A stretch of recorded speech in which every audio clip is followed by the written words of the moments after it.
First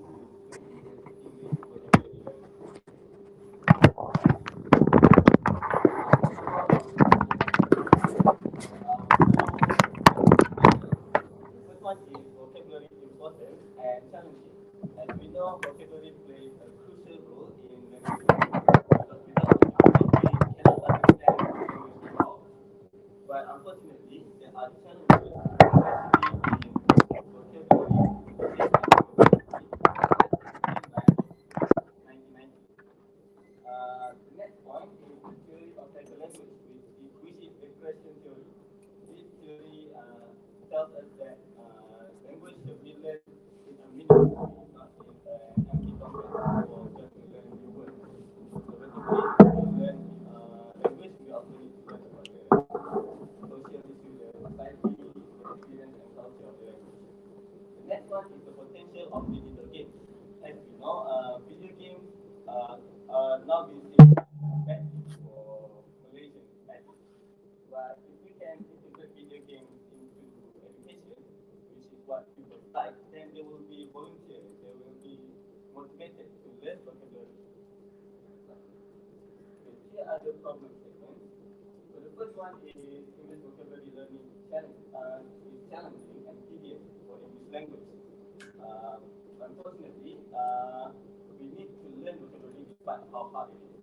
Doesn't matter if it's young children or someone who wants to learn the language.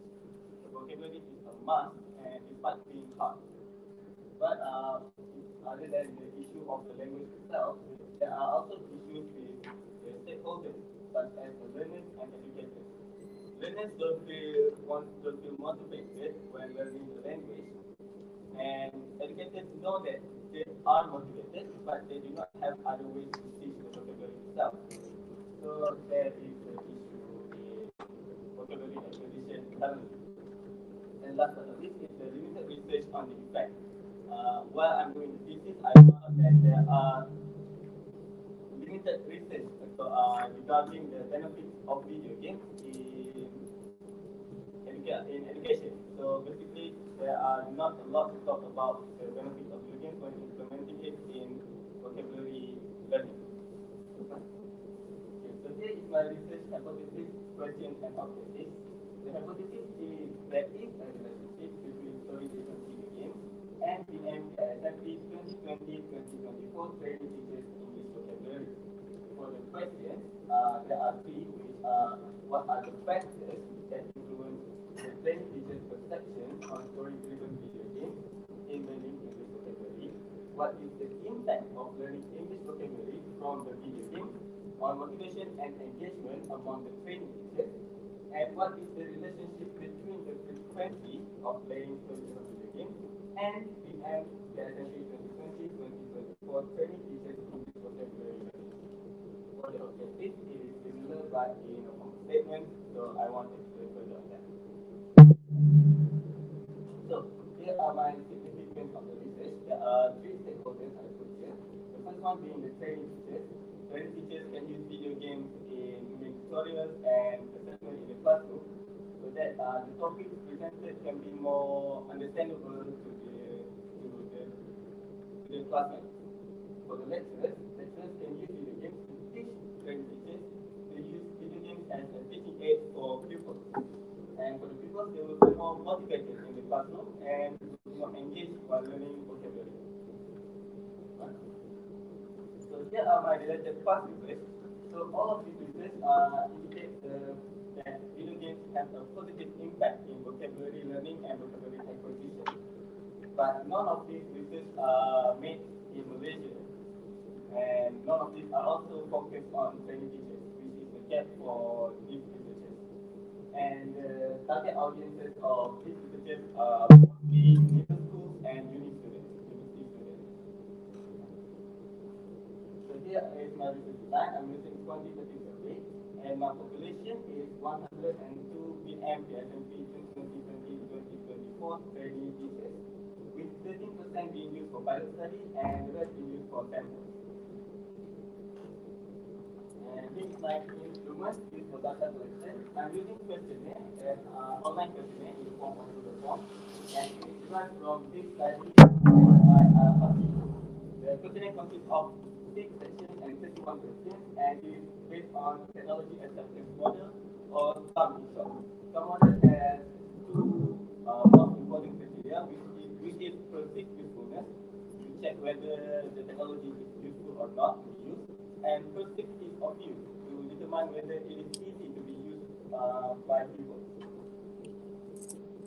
And here is my data collection procedure. There are 5 procedures in total.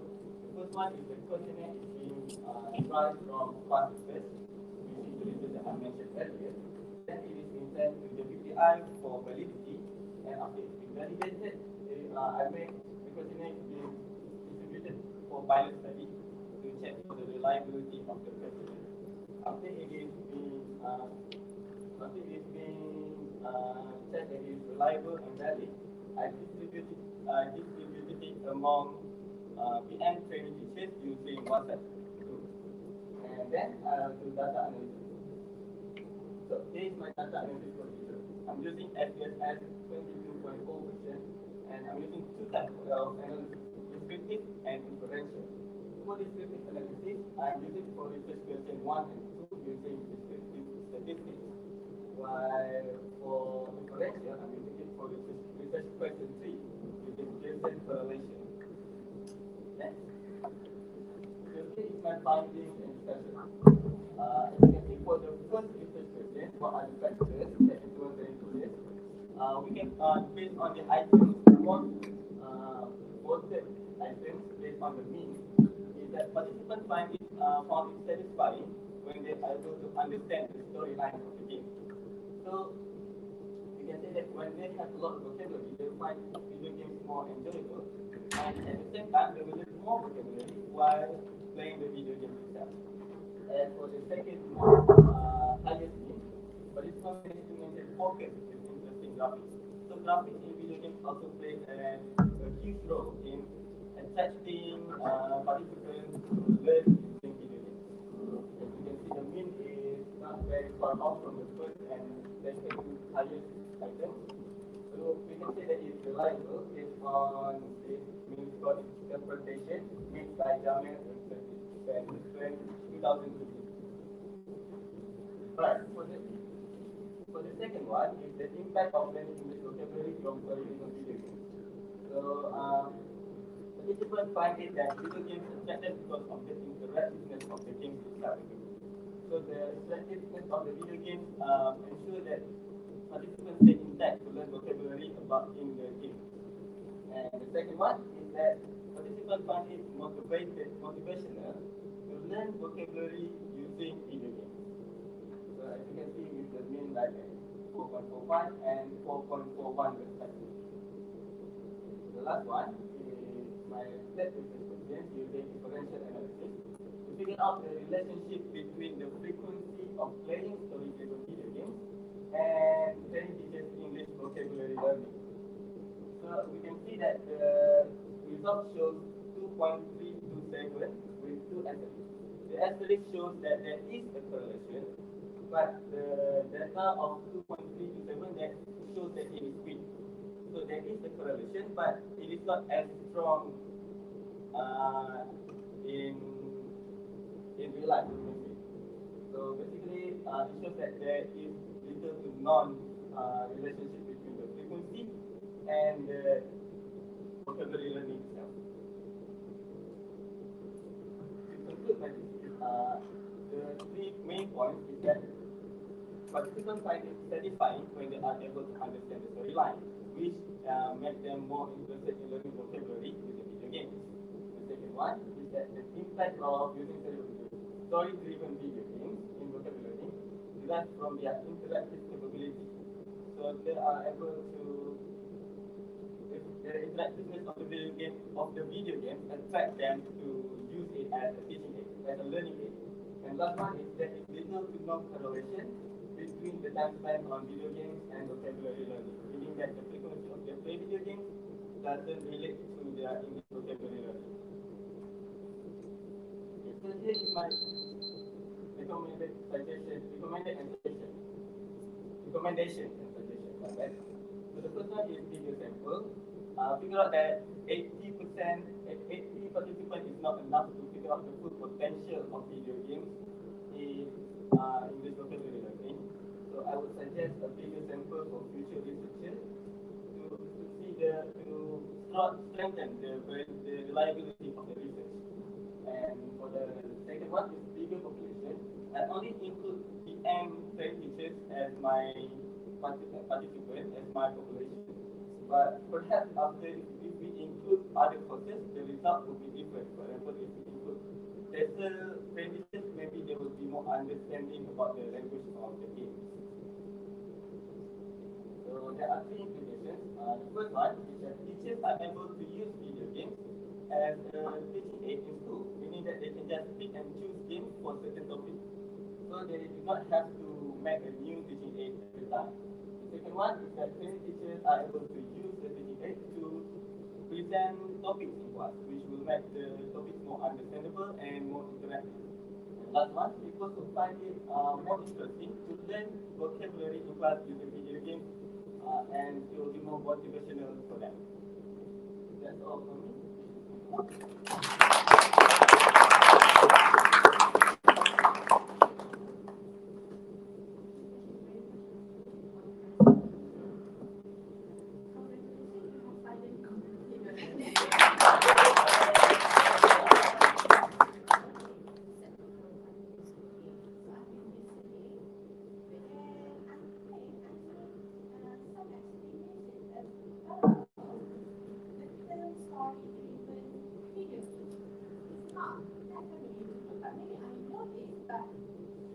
Thank you, madam, for the question.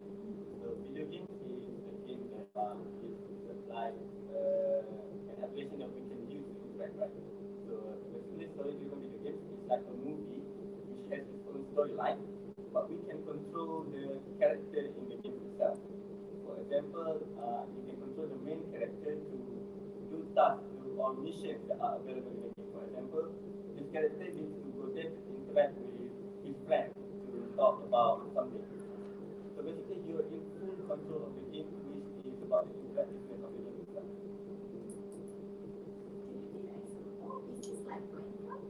No, Minecraft is a sandbox game where there is no storyline. You can just use it to build something, or you are free to do anything in the game. But story-driven video games is more like, if you ever heard of Grand Theft Auto, for example, so it has its own storyline. So like here as the character is, for example, the character is a 40-year-old man struggling in life, and he's trying to find meaning in life, for example. So you control the character to meet his friends and to find the objective of the character itself. So in movies, you just watch the characters, but in video games, you control the characters. So in story-driven video games, the main focus is the storyline itself, right? And there is subtitles, and the storyline itself is like telling you the context of the story. So while you're playing the video game, you need to understand what you need to do, and you can use it, and you use the visual of the game to give the students clues about what the meaning of the word is, and what the meaning of that word, and what you need to do and all.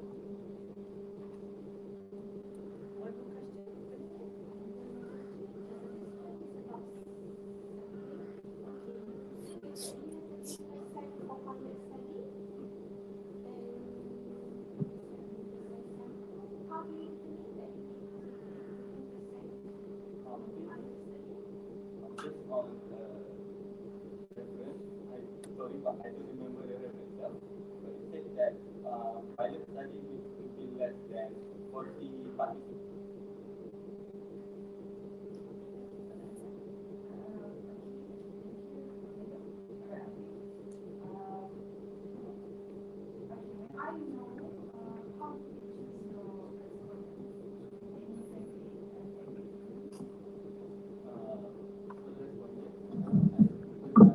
Firstly, I chose as a student, but as a student are already good in English. So I take the students because they are not familiar with the language itself, with the potential of video games for non-English speakers.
So first, let's go into the background of the study.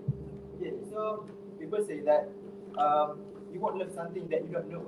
So first, let's get to know why I choose teaching aids or what is the teaching aid. Okay, so according to the National Institution of Open Schooling, any objects or material that we use to make the learning better or effective or more engaging, it is called teaching aids. Even though you are using a paper in your classroom, but the paper makes the learning more engaging. That's also a teaching aid. Okay, so based on Audit 2021, he said that in his study, he found out that the students show poor interest towards the learning when there is no implementation of the teaching aids. So this is supported by Al Hassan 2016, which says that the teaching aid is effective to facilitate the language learning. So for us, the language teachers, or specifically the English teacher, the use of the or the implementation of teaching aid is crucial, or I can say it is compulsory. So it's not just the use of teaching aid is compulsory, but the skill that every teacher need to use or to utilize the teaching aid is also compulsory. This is supported by Borogo and George 2022. It says that the effectiveness of teaching aid is fully depends on the teacher's ability to utilize it. So here comes my statement of problem. Okay, so the first one is Lambry 2019. He found out that the most used teaching aid is textbook. However, the interesting part is another research by Mohammed et al. He found out that the students are not interested in using textbooks. So doesn't that pique your interest to dig more into this topic? Because it did to me. So for the next problem of statement, okay, so Fazlan 2019, she found out that the technology is the uses of the technology should be limited because the student will be easily distracted. Again, Rajan Nazim Abdullah 2019 found that the use of the digital devices, or I can say that the technology, it is positively affect the student's performance. Again, it's contrary for that both studies. So the third problem segment, which is by Raja Baksha and Chatrika 2015, the Chinese teachers have to utilize the teaching aids. So based on my experience having the practicum phase 1 last year, I can say that I agree with that statement. Also, another research by AHA 2018 also aligned with that study, which found out that the Chinese teachers struggle with selecting and integrating their teaching aids. So my current study is because I want to find out which one of these segment is the true, or I can say that my study we will go to which part of it. Whether the textbook is it really helpful in the learning or not. And also, I want to know what are the most used teaching aids by the training teachers. Okay. So here are my research purposes. My first research objective is to identify the training teachers' attitude on the use of teaching aids in ESN primary classroom. So I want to find out whether the training teachers 2020-2024 have the positive attitude or negative attitude on the use of teaching aids during practicum phase 1. The second research objective is to identify the most practiced teaching aids among training teachers during practicum. So I want to know, for the 2020-2024 intakes, what is the teaching aids that they use the most in their during practicum phase 1. And my third objective is I want to identify the significant difference between male and female training teachers to section on the use of teaching aids. Because I want to know whether there is any significant difference between male and female training teachers on the use of teaching aids. So my research question is just like the research objective. And then my research hypothesis is there is no significant difference between male and female training teachers on the use of teaching aids in the ESL primary classroom. So if you want to know whether the hypothesis is accepted or rejected, okay, so here are the significance of the study. Why is it important? To whom does it important to? First, for the classroom training teachers. Why? Because so that they can reflect upon themselves. Because when you're answering the questions that I give to them, there's like many types of the teaching aids, and then they can reflect upon themselves. What are the teaching aids that they use the most? The one that they least use the most, the least they use, and then so that they can explore more into the variety of the teaching aids. As for the tester lecturers, they can have insight on does the training teachers have a positive or negative attitude on the use of teaching aids, so that they can encourage the training teachers to dig more into the varieties of the teaching aids. So here are the past researchers. I only put it 4 here, 2 from local and 2 from abroad. So Lambre and Mahmoud 2019, he found out that the most used teaching aids in the school is textbook. It is also being supported by the supportive teaching aids such as slides, realia, drawing, something, etc. And another past research by Anesman 2020, she found that the technology used is we found out that the teachers in the school use technology more than the traditional teaching aids. However, the teachers need training for the skills because they are not so good in the implementation of the technological teaching aids. As for the abroad research by Ahmad 2018, he found out that the teaching aids arouse learners' interest, and the pictures facilitate the understanding better. This is aligned with the theory by Howard Gardner, which is multiple intelligences, because as we all know, there are lots of intelligences. So one of them is the visual learner. So for the visual learner, pictures really did make them understand better. As for the last past research, Ordo 2021, he found out that the traditional method is not effective, which is the use of whiteboard, the use of blackboard, textbook. It is not effective. So the teachers need more knowledge regarding the teaching aids. So they need to know the variety of the teaching aids so that they can implement them in the classroom. So here are my research design. I use survey. My population example is 71 and example is 59, and the respondent is 2020, 2024. As for the data collection procedure, first I find a suitable instrument for my study based on the past study. I choose from 2. The first one is from Ahmed 2018. and the second one is from Raja Paksha and Chatrika 2015. And then after I created the question, or I edit the question, I request the permission from the PPI to check for the validity. After that, I distribute to the pilot study with the 10 samples, and then after that, I analyze the pilot study using SPSS for the reliability test. And then after that, I distribute the sample, I distribute the questions to the sample via WhatsApp. Okay. So for the data analysis procedure, I use the SPSS version 26.0. There I can divide it into two. The first one is descriptive analysis, and the second one is the inferential analysis. As for the descriptive analysis, I use it because I want to know the descriptive analysis to answer my RQ1 and RQ2. But and for the inferential analysis, I use the t-test to answer my RQ3. Next. So here are my data findings. For the demographic data, there are 11 males and 48 females as for the gender, and 4 classes has been chosen. Here are my data findings based on the questions. So based on my research question 1, the attitude is 4.41, which I can consider it as high. Because the mean, I can consider it as high because according to Jamil 2002, based on the mean interpretation table, 4.41 falls on the high scale.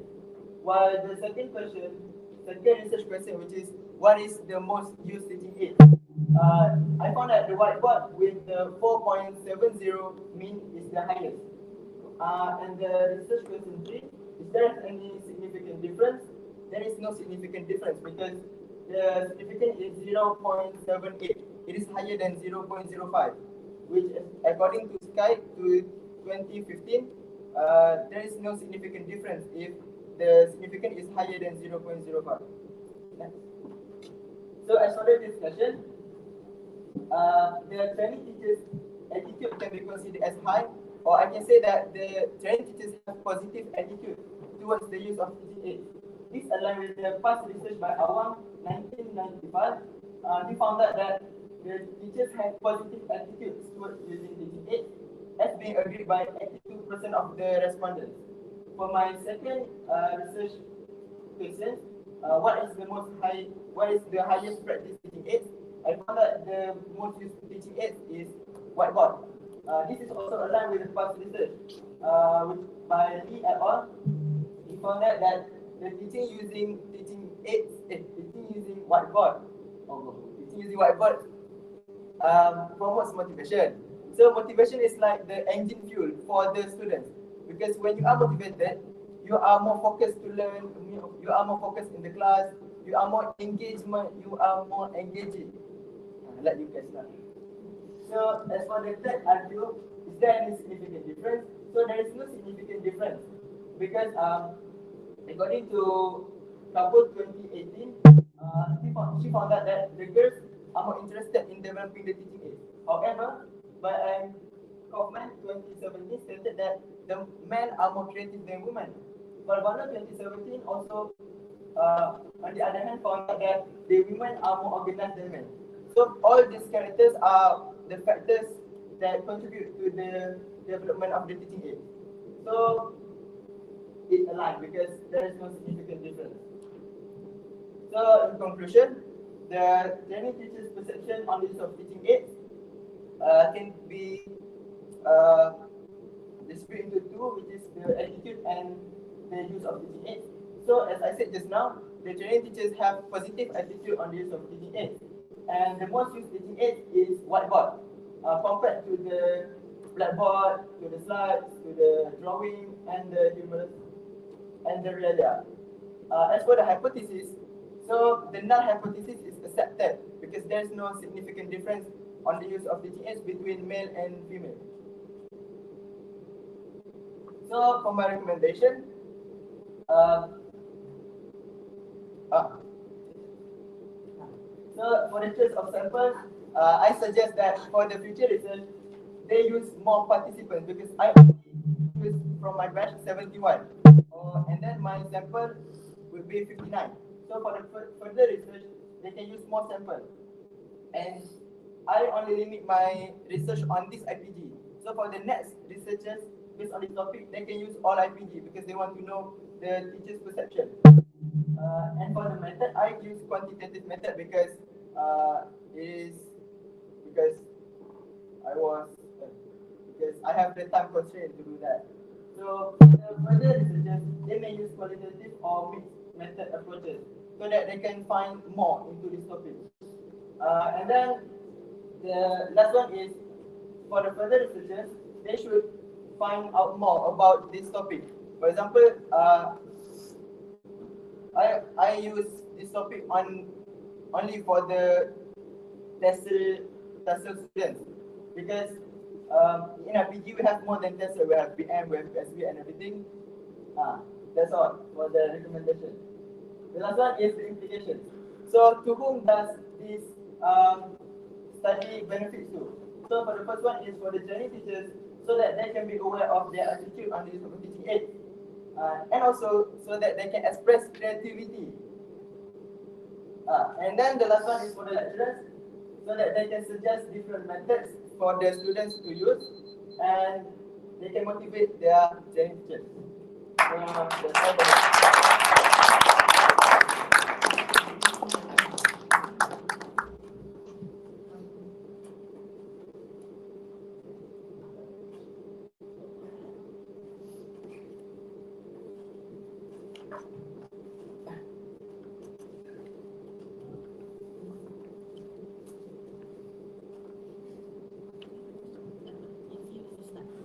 Alright, good job, Patrick.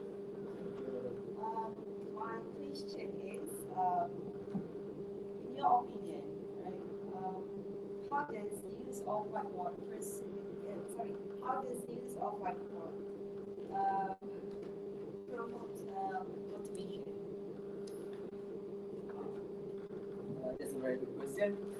As for my opinion, the use of whiteboard, according to my experience being having the practical phase one and also experience in learning from standard one until now, I can say that the use of whiteboard can be used in many ways. For example, we can use it to paste the flashcards, or we can use also to do the drawings and everything. That types of things actually pick the interest of the student to learn using the whiteboard. Because whiteboard is we cannot just look at it as just whiteboard. We can look at it in many different ways. Okay, so I hope that answers the question. Alright, good explanation. Thank you.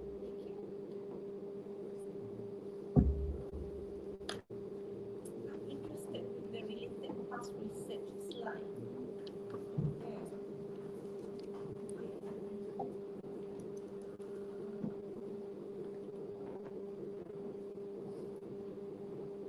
Teachers need training for skills. St. Anna's Smile at Modern traditional, technological, traditional teaching aid. Teachers need training for skills. So you have asked questions to survey the participants. So what kind of skills actually they need in terms of using the teaching aids? Okay.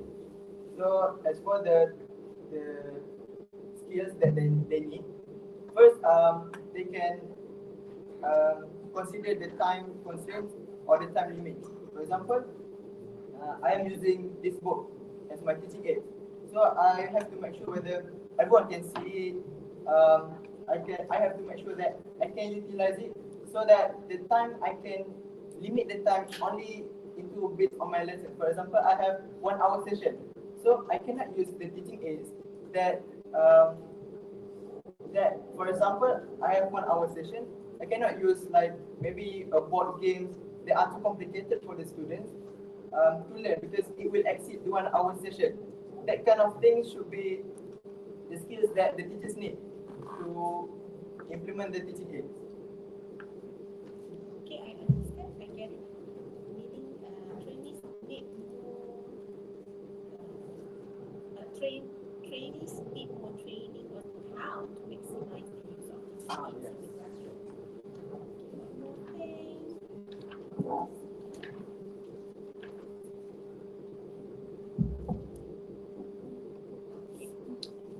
think this is quite controversial. Slight discussion. No significant difference between male and female in terms of using the teaching aid. More girls are more interested in developing teaching aids. Yeah, according to this, was there any item on this? No, you did not. You did not. Next research. And then men are more creative than women. Then, is that related to about developing teaching aid? Yes, because when you want to develop the teaching aids, that kind of thing is one of the factors in the developing the teaching aids. Because if you are not creative in the development of the teaching aids, you cannot create a teaching aids that can engage everyone to use it. Okay. So creative is one of the factors. Can I ask one more question? Yes, sure. Okay. I'm looking at the items here. All the items are teaching aids, teaching aids, teaching aids. Meaning there is no except this. Okay, I look at item 1 and the item 17 here. Generally stated as teaching aid, meaning you did not actually inquire about the different kinds of teaching aids, right? In this research. For the practice, for the argument, there are Meaning you have another section. Uh-huh. Right? I can use teaching aids. I use modern technologies. I understand. Thank you.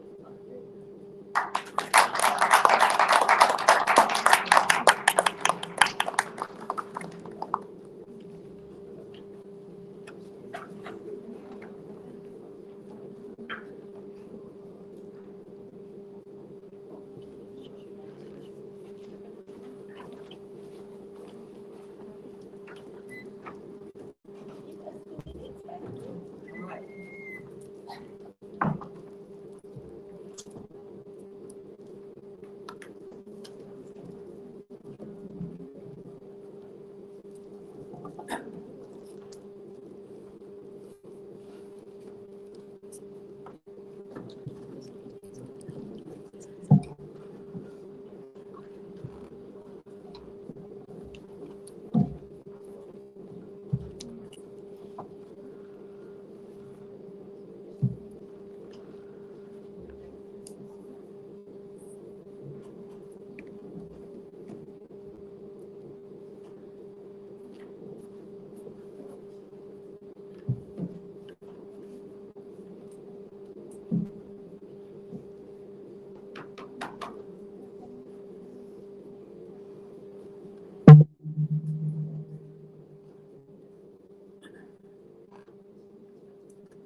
Alright, Bismillahirrahmanirrahim. Assalamualaikum warahmatullahi wabarakatuh, and a very good morning to all the audience.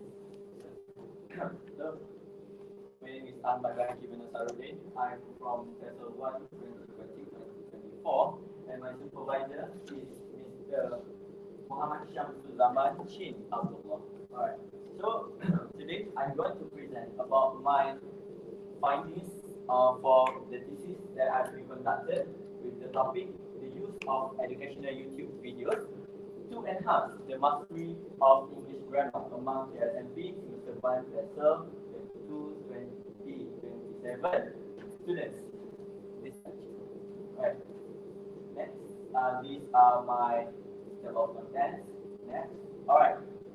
So first is the background of the study. Why did I conduct this study? It is because I see that English language proficiency is a very crucial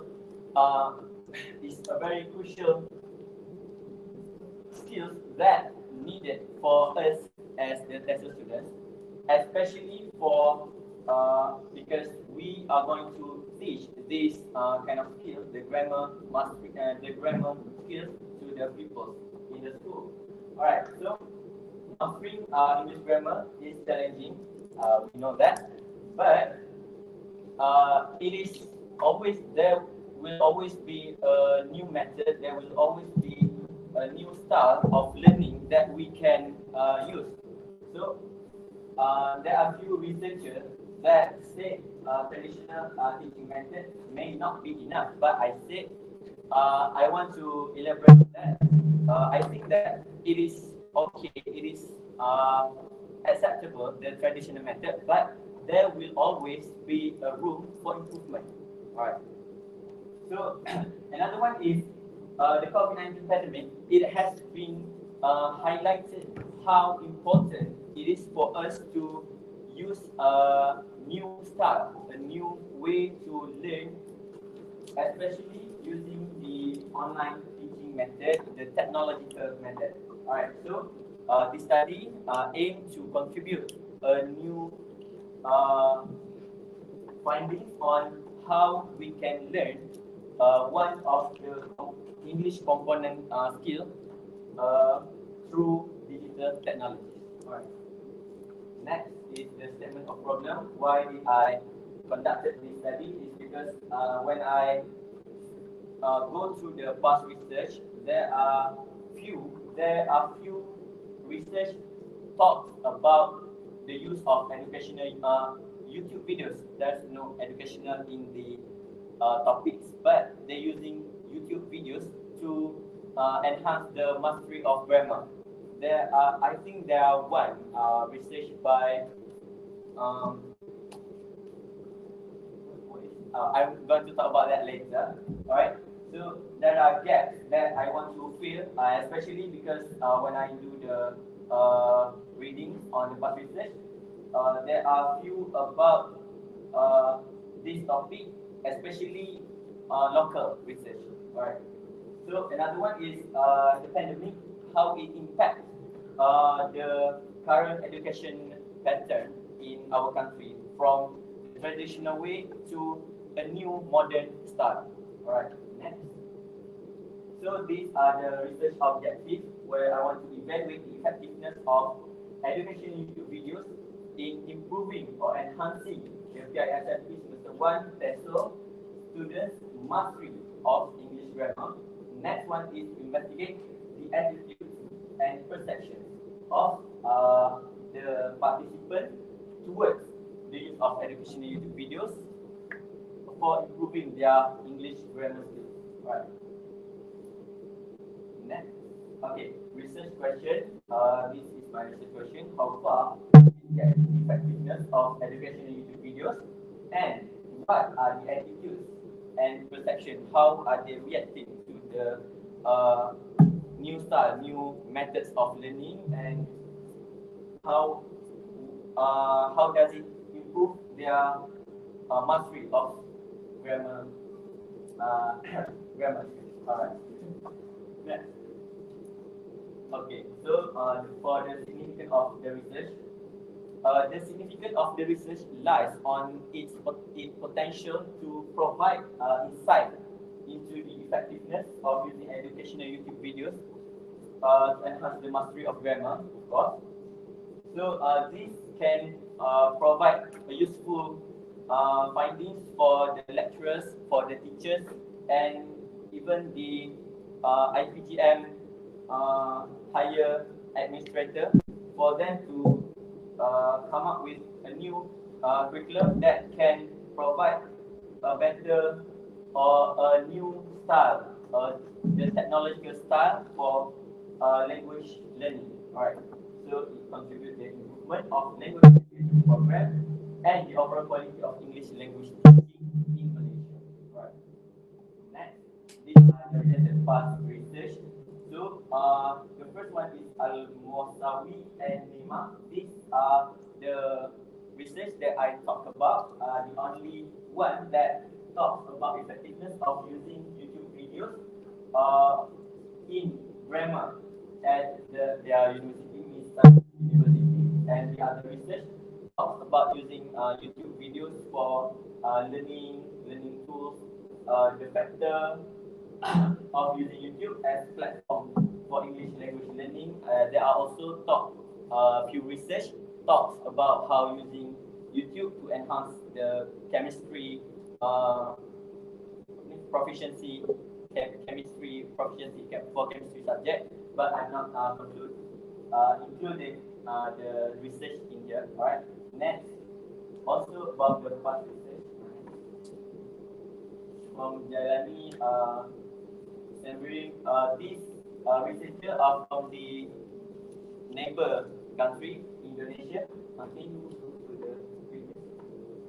And this is the only research that I found, local research from Abdul Aziz, Ali, Kamal Zaman, oh, and the colleagues. They are from UITM Mara. Next, this is my conceptual framework, how education videos affect the grammar mastery and the attitudes and perceptions of the students. Alright. Next is my research design. I'm using survey because Creswell 2014 said that survey research is useful for collecting data, and Dilman Smith said that it is reliable and cost effective because I don't really have money to conduct to conduct like metric material. The okay, next. So the questionnaire is relevant and cost effective because it is cheap, and it's not cheap, it's free. It's free. The Google form is free. To evaluate my variables, the independence and dependence variables, and it is the importance is it is widely used in education research for quick and cost-effective data collection. Right. So the benefit is data collection from a large number of participants in a short period. So for the research, it is very fast collection that I do because for example, I distribute my Google form today, and the next 3 or 4 days, I've already collected all 47 response. Alright, next. Okay, so for the population and sample, I'm using the total sampling method. Used where the entire population of respondents is studied. So by Ari Kunto, 2002, he said that using total sampling is if your population is less than 100, then you can take all the population total sampling, right? So my sample is 47 students with 10 selected for pilot study. So the research is on 37 students. Alright, so I'm using population sampling. Like I said, is non-random, and it sync with the total sampling method. Alright, so my respondents are 47 PRSMP students from 2022-2027. Alright. So the instrument, the questionnaire, it consists 3 sections: the effectiveness, the attitudes, and then perception. Alright. And then I'm using Likert scale, Likert scale to provide the measurement for response. Right, next. So data collection procedure. First I'm taking I adapt my questionnaire from Nima and Al-Musawi, and then for the sample I'm using 57 PSMP students, and then the reliability I'm using from batch alpha. Alright, and then for the pilot study, I take 10 participants from the batch for its practicability and its validity. Alright, next. So the research analysis procedure, I'm using the mean and standard deviation to summarize and interpret about the questionnaire, and then I'm using the SPSS 2022. Right. Next, for my findings, the findings for the first questionnaire, the first research question is about the grammar mastery to educational YouTube videos. These are the mean for the first question. Education YouTube video helps me to learn English grammar. Most of them agree with the statement, and the standard deviation for the question, the instrument is not too spread out. For example, if you can see here, it's 0.551. Alright, next. For the second research question. Okay, so the attitude towards education YouTube videos. In here, we can see that most of them, there are few that agree, and there are some that disagree with the statement. But I can say that it is acceptable because not all of them using the findings that they find in learning from educational YouTube video in their daily life. Okay, next. So the perception, most of them agree that educational YouTube videos help to improve their grammatical accuracy for like having conversation in daily life and so on. Alright, next. So the discussion for section 1, all instruments were answered perfect and exceed the minimum level of agreement. Most of them agree and so on. For the second section, is quite spread out between the agreement and the disagreement of them. And the last one, most of them, 80% of them, 80% of the instrument have a high standard deviation, where the students are mostly being disagree with the instrument. Alright, next. So for the conclusion is for the first research question, they agree that the effectiveness of using educational YouTube video enhance their grammar mastery. Okay. For the second research question, most of them didn't agree about using it in classroom and daily life. Alright. Next. So my recommendation for the lecturers, there are three stakeholders that I want to highlight here. First, the lecturers, they can experiment with different style, different teaching method using the traditional style or the modern style for teaching grammar. And then the teacher trainees, they can utilize their free time to enhance their grammatical skill. They can use the what they find, what they have learned with their friends, using it in their daily basis. And the last one is, I've already said this, IBGN, they can provide necessary material, resources, and facility across all IBG campuses, and making a new curriculum framework that utilize the usage of technological method. Okay, next. The implication, the relationship between instructional YouTube videos, usage, grammar proficiency, and students' attitude and perception. How this study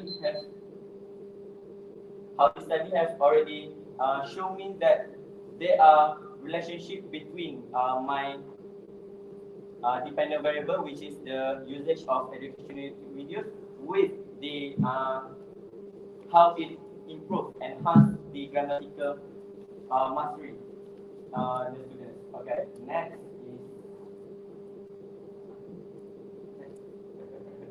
English grammar mastery is how it develop their future teachers to enhance their learning approaches and higher language proficiency is anticipated. Okay. I think that's all from me. Thank you.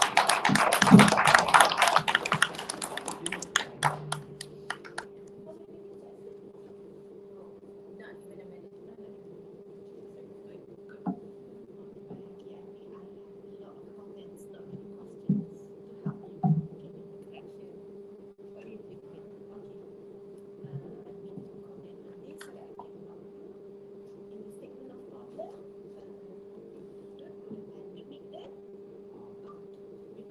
state the problem. We just state the problem. Problem one, problem two, problem three.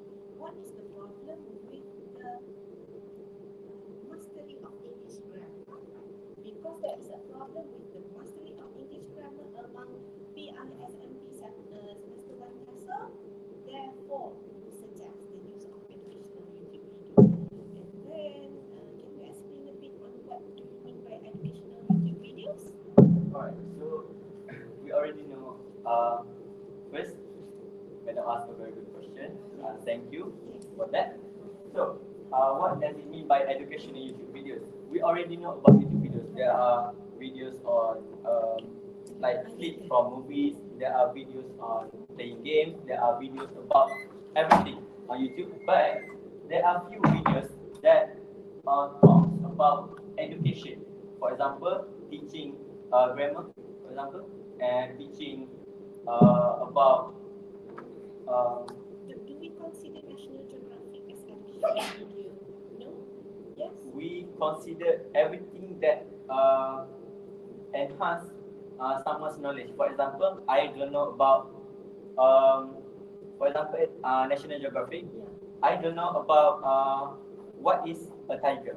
So when I watch the video, I know about the tiger. It has a few features. It talks about a tiger that has fur, a tiger that has like claws and all. In your thesis, you define the term educational YouTube video? Yes. Yes, I hope you get that very clear. Yes, okay, good. And then go to slide research objective.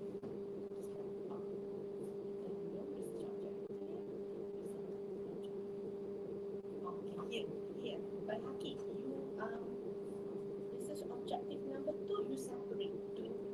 Number 2, to investigate the attitudes.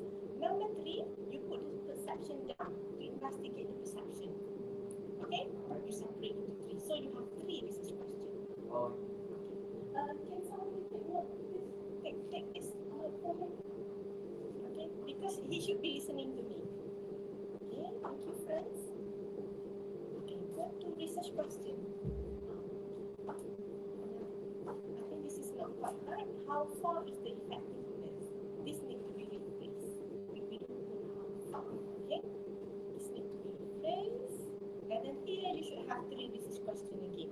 What are the attitudes? I need to separate this. Yeah, you need to separate it. Okay? That part. And then right side. Review. And then this is a bit different from the friends just now significance, right? Right. Okay, related past, good. Conceptual framework. Okay, this one. You separate again. The conceptual framework. So you have educational YouTube video, grammar mastery, attitude, perception. Good. Okay. For research design. Okay, here. Do you put all this in the thesis? Variables, importance, In variables the in the real thesis. research design section. Yeah. Okay. Omit the variables, importance, and benefits. Just focus on survey and questionnaire. Because if people ask you what is your research design, it is survey. That's all. Questionnaire is the instrument that you use. Those are not related. Take that away. Okay, sampling. This is quite confusing. Okay, sampling. Total sampling. Can we go to the sampling slide? Please, Farah. Okay, sampling. Thank you, Farah. Okay, total sampling. We have two kinds of sampling here.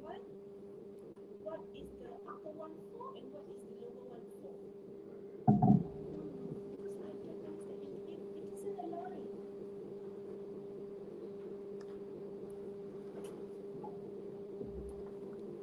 Because if you're talking about survey, then it should be random sampling. But now it is total sampling and non-random sampling. Alright, so for the first one, is total sampling because I'm taking a population that below 100. So by Article 2, he said that if the total population, is below 100, so I need to take all of the sample, all the sample, right? But That is for survey or for pilot study? for survey, For but real data I've discussed this with Mr. Sham, and he said that because my population is 47, the whole population, and I still need to conduct the pilot study. So from the 47 participants, then I need to select 10 of them to conduct the pilot study. So my total respondents for the survey will be 37. But I didn't put it there. For the purpose of sampling, what is that for? Is that for survey as well? Population sampling is that is non-random sampling. Okay, so okay, but What do you use that for? for because I didn't have a huge population, so I need to take all of them. So it is a non-random. It is a total. It is population sampling. But for survey, we always use non-random sampling. That's what I think. That's what I think. Okay, next. Julia, do you have any question on this?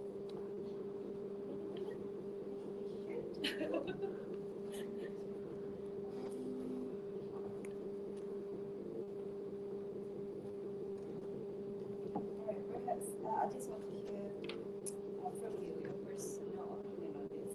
Okay. How is there any like how can the students know that they have access to the right educational YouTube videos in order to learn grammar? Right. Thank you, madam, for the question. Okay. So how, in a simple word, how do they know that the YouTube video helps them to improve grammar? Okay. So if we can see that some of us like watching YouTube for gaming, for example, like gaming for entertainment only.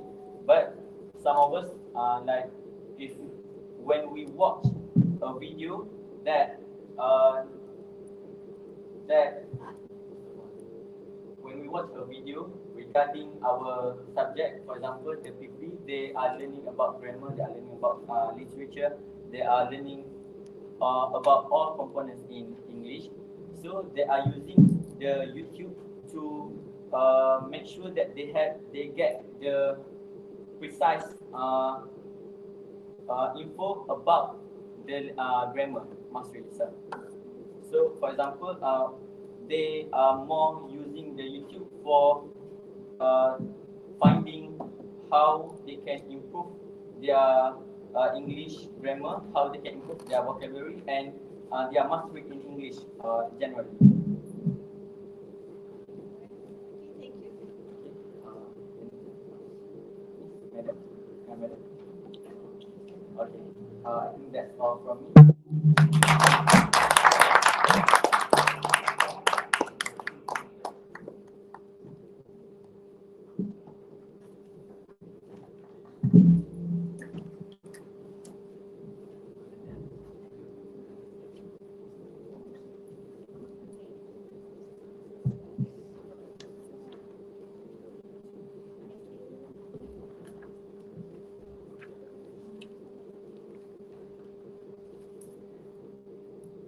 Now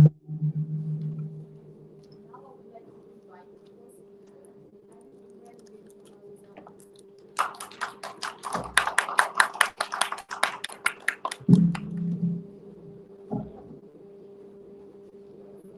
Assalamualaikum warahmatullahi wabarakatuh. And my name is Imran from Zaman and from Kelas 1 June 2020, and my supervisor is Mr. Adhika Manari. And as for my research topic, it's going to be the role of TikTok in enhancing ESL students' speaking skills. Right? So as for the background, I'm going to keep it short. Language has been transmitted through various media. The media, as we know, like books, scriptures, and it has evolved from scriptures to stone tablet until now we have technology. We have blogs, we have even short videos. And through that, we have the emergence of the new application. And one of them is TikTok. So what is TikTok? TikTok is an application made from China, and it has it's a platform to share and show and watch short videos. It's very entertaining, it's not very time consuming. So it provides various contents. It widens. It can be for entertainment, strictly for entertainment. It can be for business. It can be for like music, and it also can be educational. So we are going to take the educational part and going to use it on our side, the teacher training. And as for the second language acquisition, is determined by the number of interaction we have in the classroom. We have in the classroom. To make it short, the more you speak, the better you get at your language. Because written language does not equal to speaking language. So in order to get better at speaking, you have to speak. So it helps build the students' confidence and discover their communication competence. All right, next slide. As for the problem statement, I have stated 3 problems over that. And the first one is that teacher trainees lack authentic opportunities to exercise their speaking skills by this expression 2021. What does it mean by authentic opportunities? Is that yes, we already do presentation in classes, we do public speaking. However, those we can consider as scripted. So when you are doing scripted, you are not genuine found by yourself. So that is considered not authentic enough. So we often rely on traditional methods like textbook-based, scripted dialogue, and etc. It's not that I condemn this method. This method works great. However, it does not authentic enough. Does not have genuine effect on person. So to counter that, I think TikTok is a platform to enhance tertiary level students' speaking skills. Tertiary level refer to us and other in my age group. All right, the next slide, please. So these are my research objectives. From the readings I've done, I came up with 2 research objectives. The first one is to investigate the perception of ESL students towards the use of TikTok app as a tool to improving again speaking skills. So the next objective is to identify the potential of TikTok's key features that will improve students' speaking skills in ESL classroom. From these 2 objectives, we can see that there are 2 clear differences. The first one is the perception, and the other one is the reason, the key features in TikTok itself. So these are research questions. It's also recorded according to the objective features. The first one is what are the perception, and the second one, what are the key features? Key features, okay? So these are the research significance. So the stakeholders, highlighted stakeholders for my research is going to be tester teacher training and also tester lectures for IPG Career I only. So as for the teacher training, they can use the TikTok to improve speaking skills in general. For example, it can be vocabulary mastery, improve confidence, and also reduce stuttering. And for the test lecturers, however, they can provide suitable remedies for students. Some students might have problems speaking. They might have a good writing skills, good listening skills. However, speaking skills, another subject. So by using this method, maybe it can show a better remedy. The next one is the use of TikTok as an approach to the students' confidence is one as also one of the research goals. Confidence. Okay, next. So the most important researches I have studied. There are 4 I selected so far. So the first one is Mobile Assisted Learning Language or MOLE by Kokoska and Bowman 2005. So in this theory, basically it shows that mobile over here is that we can be anywhere, we can be flexible in learning. You don't have to be restricted in a play setting, time setting. You don't have to be school all the time. You can even learn language even at home and when you're riding bicycle or you doing any of your hobby. So the next one is students' perception on using TikTok application as a learning language tool. So basically, I've used Adrena Equate 2022 questionnaire to adapt to my But however, the research over here is more general. It's not only focused on speaking only. It consists of writing and other language elements as well. So for me, I only focus on speaking only. So for the next research, I have micro learning to TikTok in higher education. I also adopted the questionnaire from Caballero 2022. Sorry for the typo.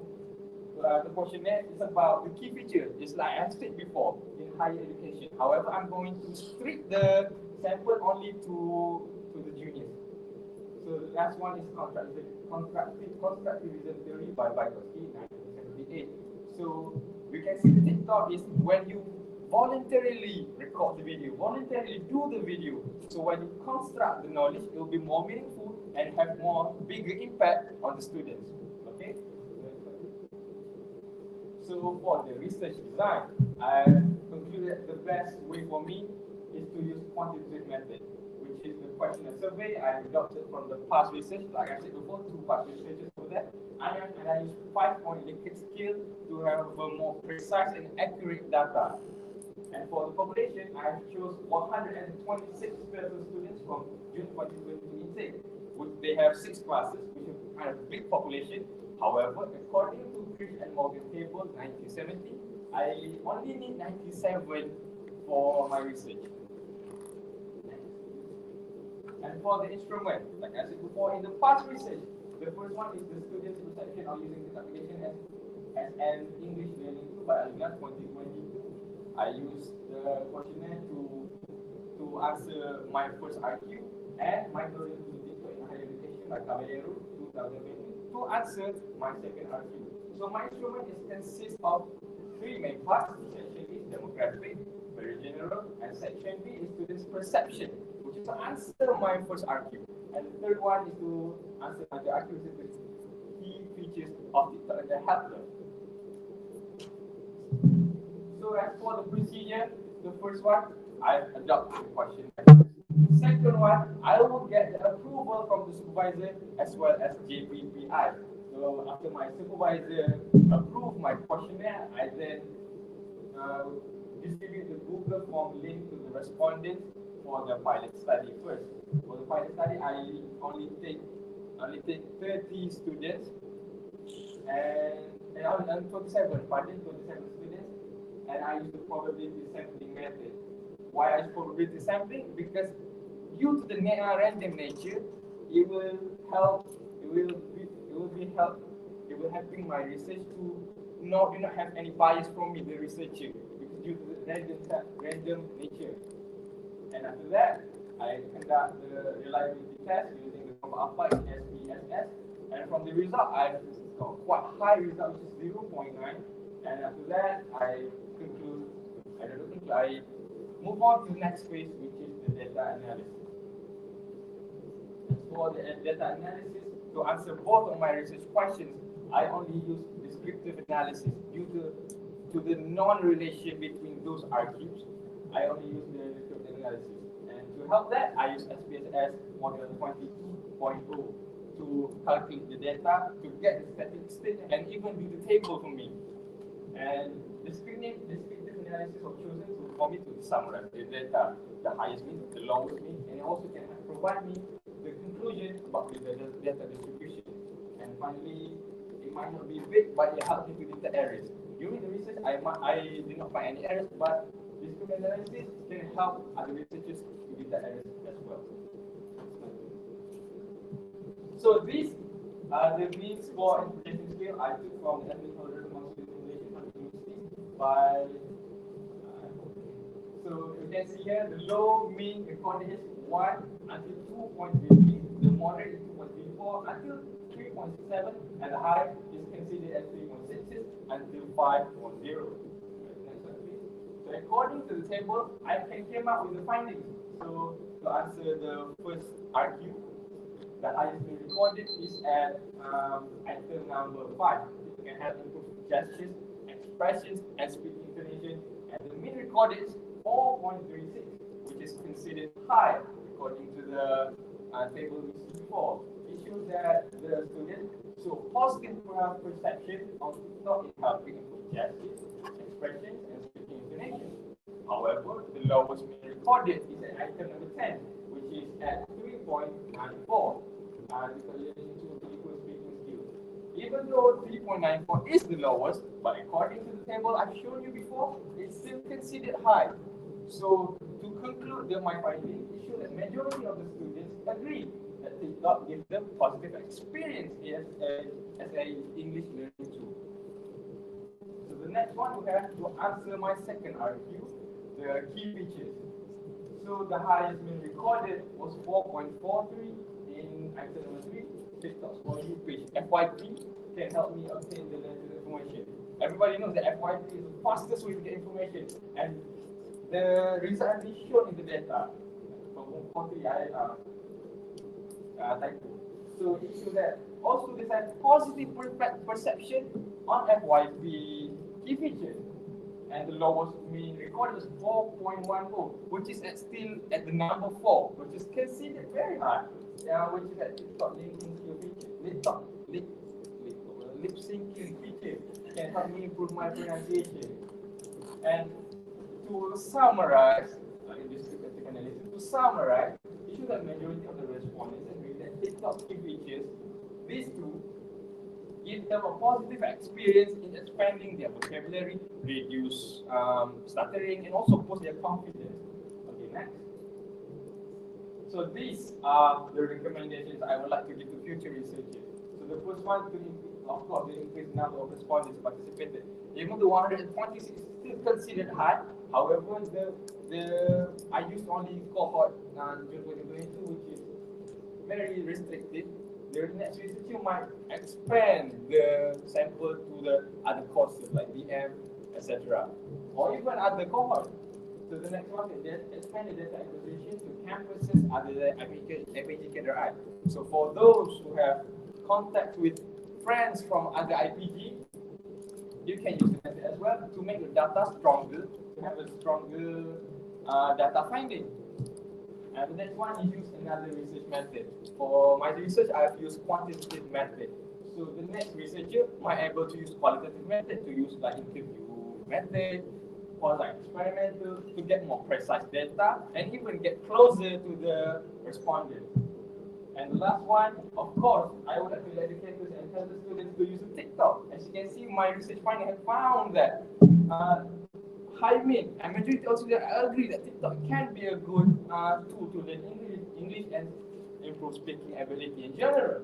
So these are my recommendations. So next one we have implications. Simplification effect, like I said before, two stakeholders. The first one is students, the second one is educators, teachers, or lecturers. So for the students, also the user can help them to enlighten them to utilize TikTok as a learning tool. We can see data speak for itself already. So the next one, the user can reflect upon their mistake while making the videos. So while you are making videos, you might stumble upon the mistake sometimes, right? So you can always retry.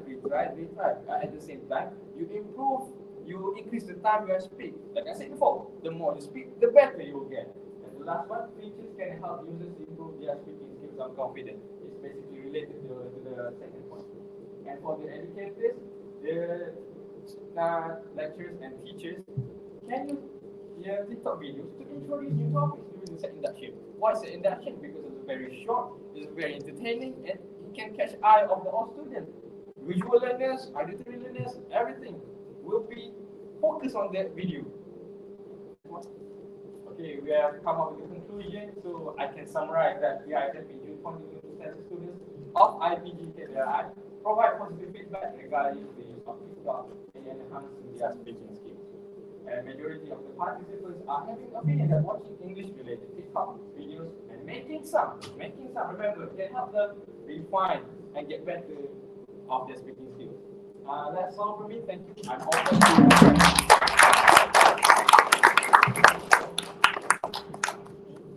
Thank you, Ali.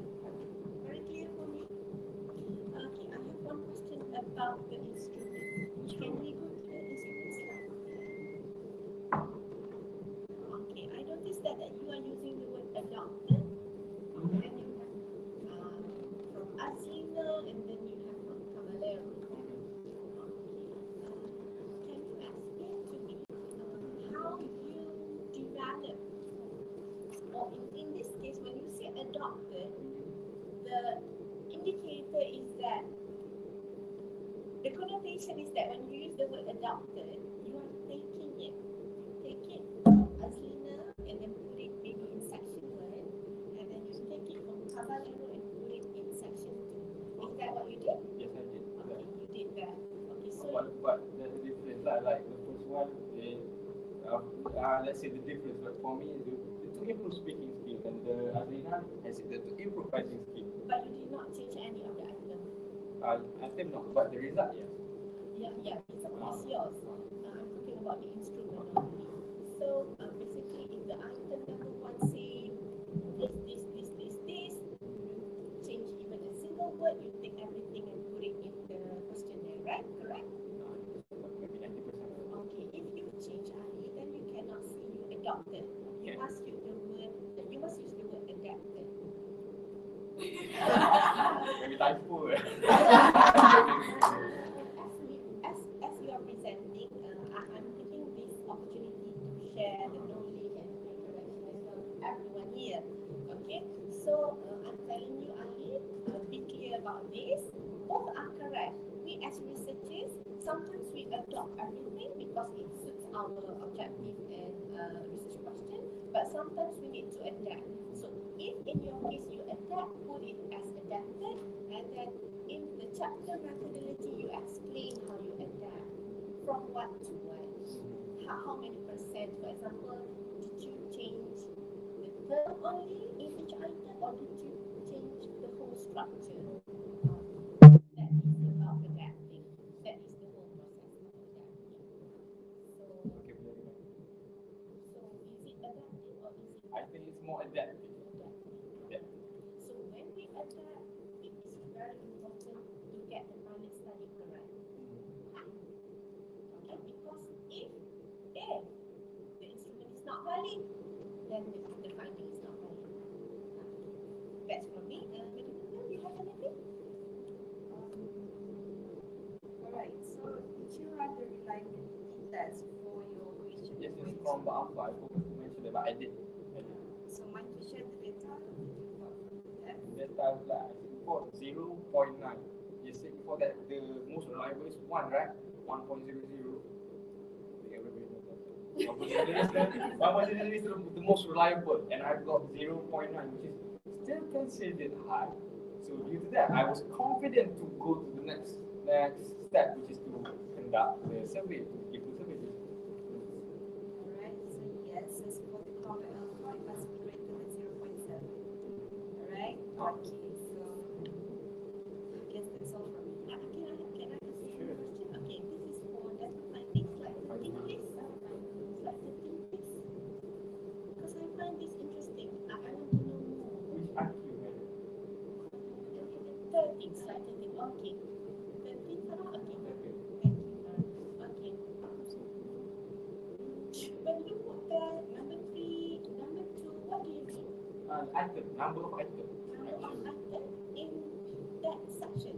Or do you have section? I had section the A, B, and C. Because previously when I said C1, C2, C3, C4, my supervisor said that I should not put that. So because of that, I only put numbers instead. I am interested with this slide because you already highlighted 2 items. You did not highlight the mean of the section. Because we measure by section, right? If we measure the section, then we measure the section by focusing on all the items in there. I should put that instead. Because if I remember correctly, the average mean I've calculated 4.20.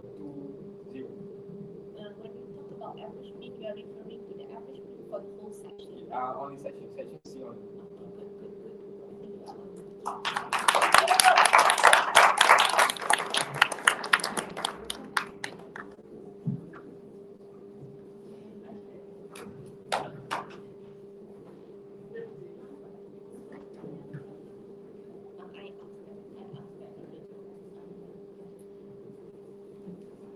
Can we have 2 minutes? Yes. Thank you. We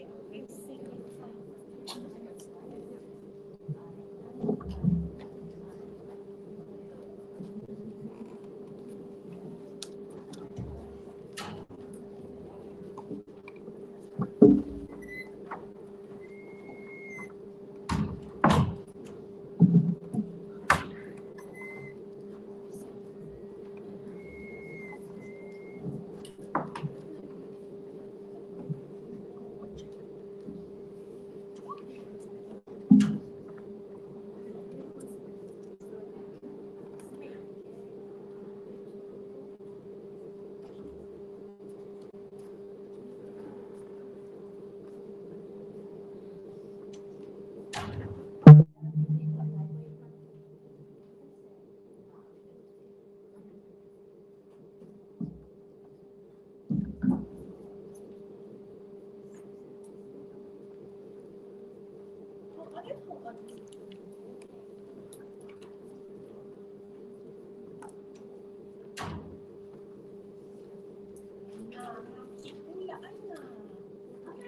name is Aina Saleha binti Muhammad Isri, and I will present my research on lesson learning teacher perception on the use of student-centered learning (SCL) approach on proposed English learning. So the background of the study is the first one is the shift between the teacher-centered approach to the student-centered learning. So as we all know, traditional approach, which is using the teacher-centered, teacher play the main roles.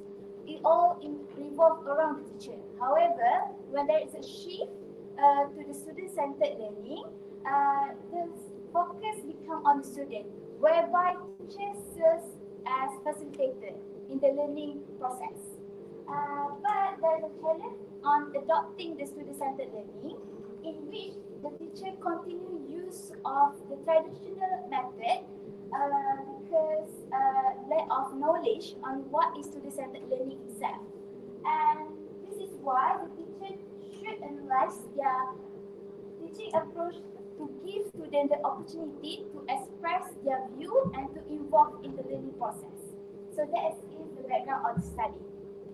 Moving on to the problem statement, in which I have found The first study is among the 50 years old students, whereby the research found that student-centered learning has positive effect on gaining student interest. The second problem statement is that a study on Iranian EFL teachers, whereby the teachers have positive perception on what student-centered learning is. However, they have a little knowledge on how to implement the student-centered learning itself. And the last problem statement is that a study on perception of middle school teachers, in which the school teachers have positive perception, but again have problem in implementing the student-centered learning. Therefore, this study is to fill in the gap in which to find out the lesson training teacher perception on the student-centered learning. Because so far I haven't found a study on training teacher perception yet. Okay, moving on. We should come to the research objective and research question. So for the research question, the first one is what is training teachers' perception on the effect of the practice of the student-centered learning (SCL) approach on the pupils' English learning. That is the RQ1. For the RQ2 is what is the training teacher perception on the practice of the student-centered learning (SCL) approach in the English learning. And the last one is there any significant differences between male and female training teacher perception on the SCL itself? So that is the whole research objective and research question. So moving on to the hypothesis, there's a two. The one is null hypothesis, which is there is no significant difference between male and female perception, and the alternative hypothesis, which there is significant difference. Whereby the null hypothesis is accepted, with later I will explain further. Okay, for the research significance, the first one, this research is to fill the significant void in the literature in which to identify student learning experience and using the student-centered learning. So the next one is to examine how male and female training teachers perceive what is student-centered learning itself. And the last one is to improve the teaching approach in which giving the student opportunity in learning English itself. That is for the research again. The next one is the related past research. I have divided into three sections. The first one is the research on the effect of SCL. So I have put some. The first one is found that with SCL itself, the student can embrace their learning, a different learning style, in which we know that some students prefer learning by listening, by doing words, or by visualizing, and so on. Another effect of SCL is that it can develop higher order thinking skill and increase motivation. For the practice of SCL, some past researchers stated that some teachers still use the traditional approach, which is the teacher-centered approach, because of lack of knowledge. And another one is that in order to practice SCL itself, the student must participate in the lesson making, meaning they have control on what they want to learn on that day or the other day and so on. On the teacher perception again, past researchers stated that with SCL, the teacher thinks that it is easier to achieve the learning outcome of the lesson.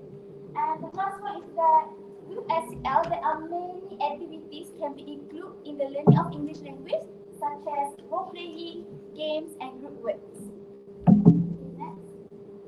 This is my conceptual framework, which is training teacher perception on the use of SCL, affecting the practice of student-centered learning in the ESL classroom. Right? Next. So, for my methodology, for my research design, I have used survey, which is the quantitative method. The reason why I use survey because I want to discover the pattern, the general pattern of the respondents on what they thought about what is SCL in general. And for the population example, using Credit and Morgan, which the sample is 59 respondents of TESOL PISMP June 2020 training teachers at PGKDR. For my research instrument, section, I have adapted from Muhammad Sulaiman Doni and using the 5-ticket scale with a total of 23 questions. The questionnaire is divided into 3 sections in total, which is as you can see.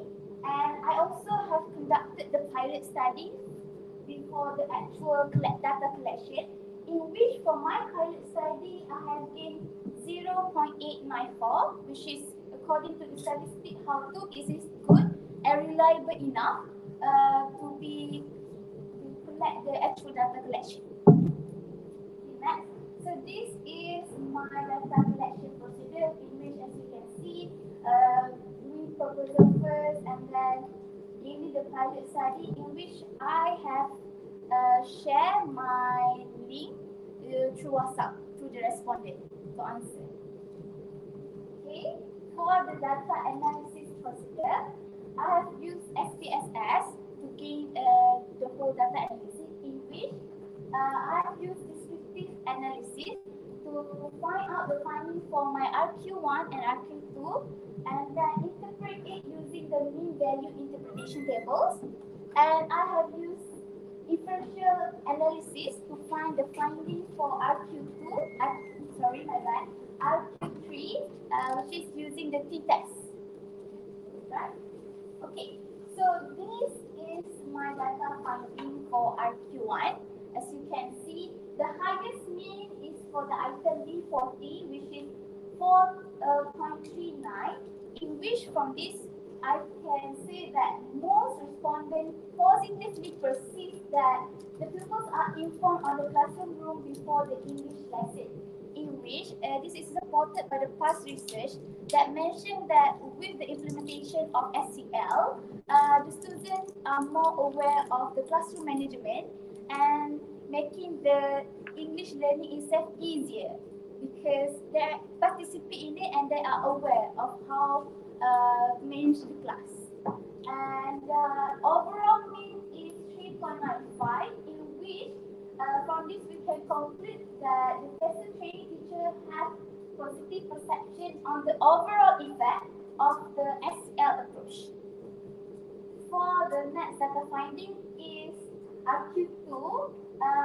The highest mean is for item C19, which is 4.24, in which to practice SEL in class, they need to do extra preparation for the lesson in the English learning. This is for the teacher, meaning in order to implement the SEL, the teacher need to do extra preparation in class. However, as you can see, the lowest mean is 3.19 for C2, in which by using SEL, it does not necessarily mean the teacher will lose control over the pupils. So this is correlate with the previous item that mentioned with SEL, there is a better classroom management so that the teacher does not lose control of the class. So the overall mean is 3.89, in which the lesson training teacher has positive perception on the practice of SEL in the classroom. Next. For the RQ3, the significant tail, as you can see, alpha or p-value of 0.1 is higher, which means that the finding of p-value is 0.1, which is higher than 0.05. This means that the null hypothesis is accepted, which is there is no significant differences between male and female perception on SEL, and the alternative hypothesis is rejected.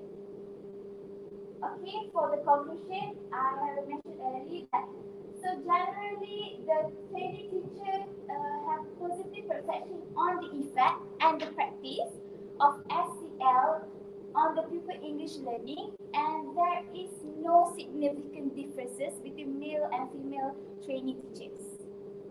Okay, next. So for the recommendation, I have put 3 main recommendations. The first one is to improve research instrument, which means we can broaden the instrument and item, especially for section C, because there is only 4 items. So I would suggest if future researchers want to have to find in-depth research, maybe they can broaden their instrument by adding items. And the second recommendation is to diversify respondent. For my research, I only do research on TESOL training teacher on IPG KDRI. So maybe the upcoming research can take into account various institutions like using other IPG and background allocation. The last recommendation is using qualitative study. So for my research, I have used quantitative. So maybe the future researcher can use qualitative study like classroom observation or interview to have more in-depth outcome and finding of the research itself. And the last one, the implication. The first one is on the Ministry of Education and IPGM itself, in which we are more aware of the perception and the effect of SEL and before they implement a curriculum. So as we all know, SEL is a curriculum that being introduced now. So with this, the finding of this research, the Ministry of Education can know whether using SEL is effective or not in a classroom, especially in the English learning. The next implication is on the JBB lecturers and TESOL training teachers of IPG KDRI. So by the finding of the TESOL training teacher itself, it is known that SEL have positive effect. Therefore, the lecturer and the future training teacher can implement and encourage more assessment and work based on SEL.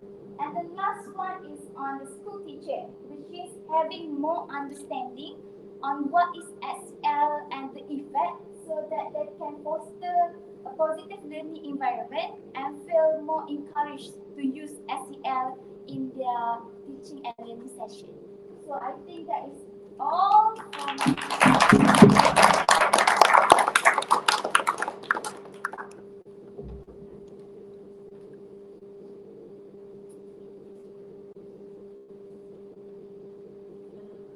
Okay, thank you for the presentation.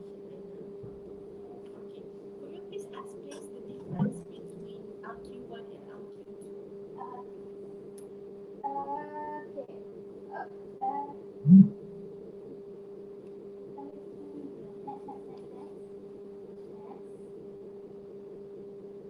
Okay, the RQ1 is to find the perception on the effect, meaning the effect in the classroom, the effect on the students. So all the items are correlated on the effect on the student, meaning does SEL have a positive effect? What is the effect on the student learning? What is the effect on the classroom management? While the second RQ is on the practice. To practice SL, what does it take? Do teacher need to make extra preparation? Do students need to make extra preparation or not? So the differences is between the effect of SEL and the practice of SEL.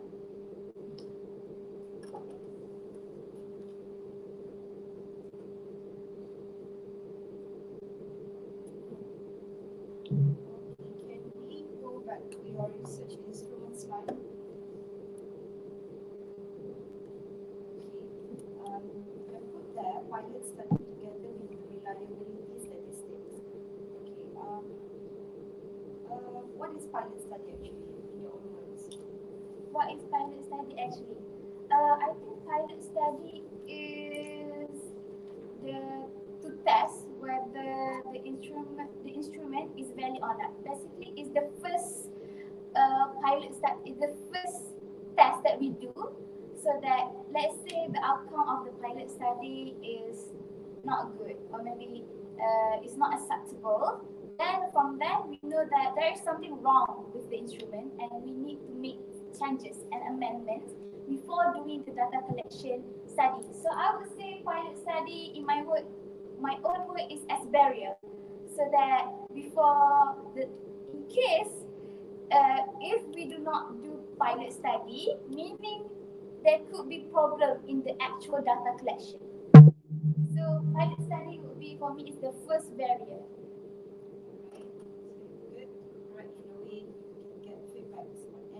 course, right? The questionnaire is even before The the data, actual data collection. I have one more question. Listening to you explaining, especially about the impact, I've been thinking, why are we asking teachers about the impact? Shouldn't we ask the students about the impact of student-centered learning? Because my focus on study is that yes, at the end of the day, students just follow the teachers. So we want to know what the teachers think. Why some teachers use SEL as a whole, like the whole thing. Why some teachers know that there is positive effect on SEL, but somehow they still prefer the traditional approach.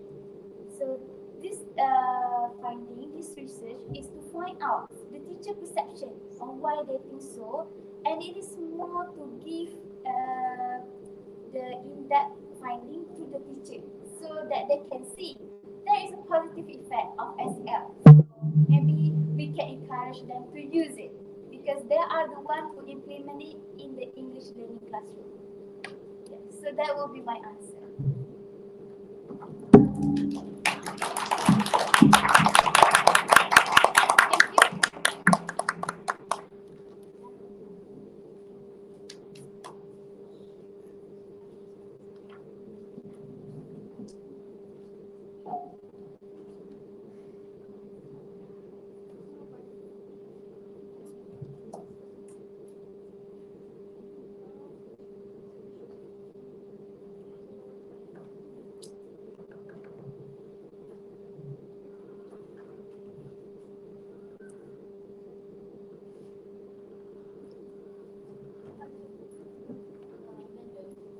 Supposedly our break is on 10:20, so for break we have this up. So I wonder if you want to continue or we take a break first.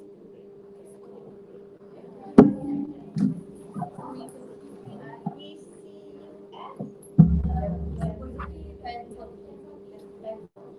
see you at okay. I told the freshman out there, I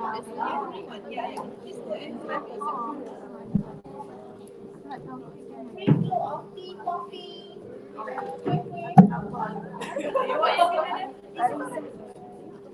Do you want me to do it? We can see.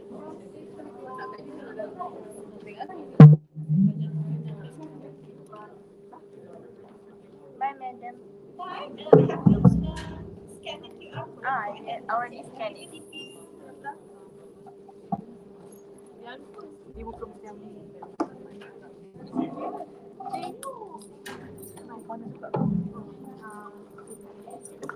Bye bye.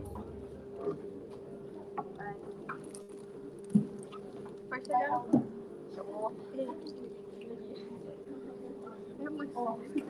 Dia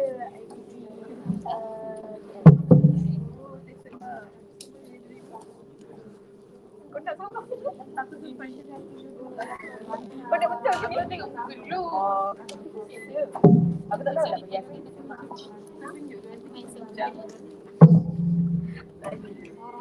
Tadi borak dulu bincang dulu guys. Mau tengok.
No. What?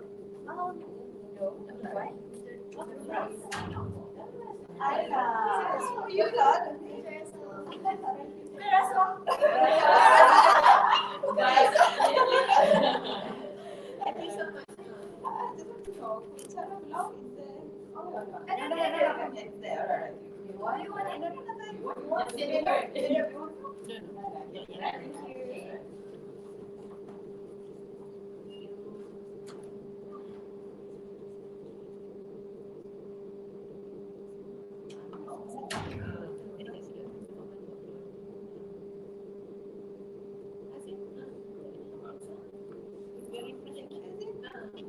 I'm still trying to work on the life. It's on break. We're on break, right? So I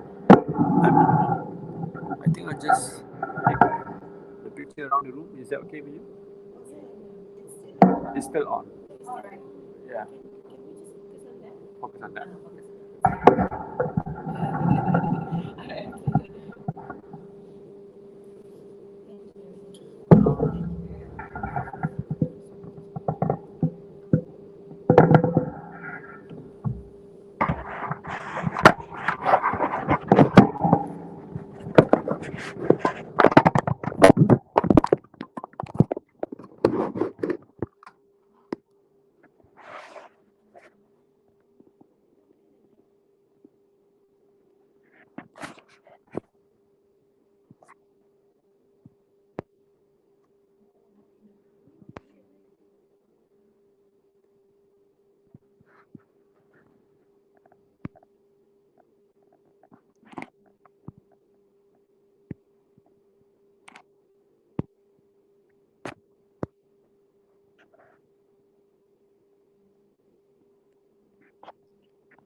28, Madam Umi is still not here. And then I macam, sebab dia macam look at us, look at me.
Dia orang kata kita pula. Macam semua berbeza. Kena semua berbeza.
on the title.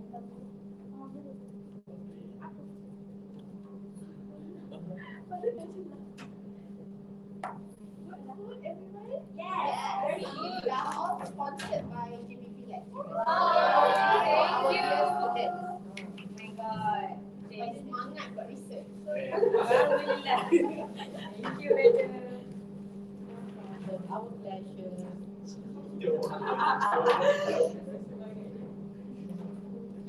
Semangat tu till a submission of article. Tak boleh buat lagi sekali research. For master. InsyaAllah. Tak betul. Boleh dapat juga ni. So, UPM, UKM, see? Cik, right? It's not Cik. Because the crowd is not here yet. And then Hadim is not here yet for the live stream.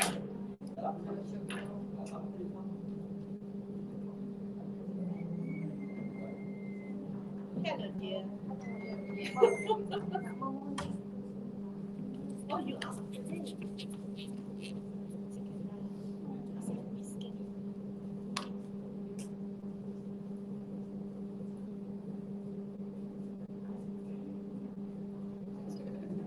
All the best, all the best.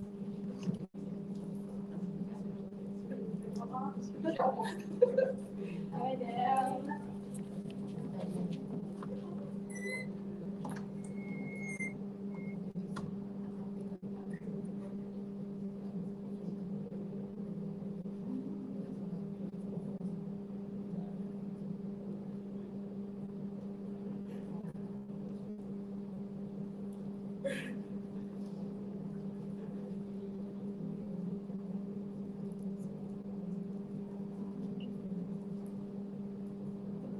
Did you get your own coffee, tea? Coffee and that is the section. Yes, that is the section.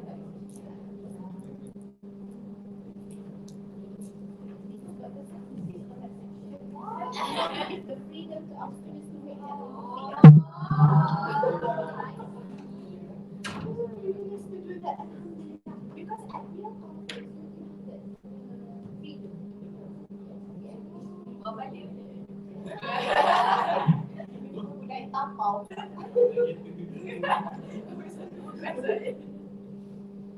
Shaniza, where are you? Okay, it was really fast. We'll start in 1 minute.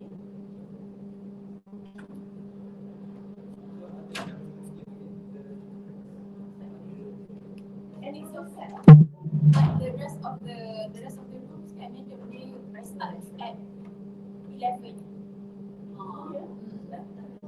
So we were early lah, so that's why. I want to give you the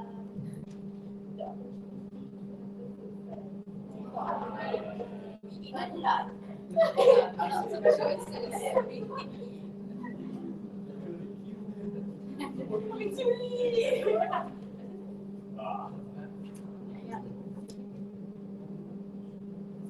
Bola.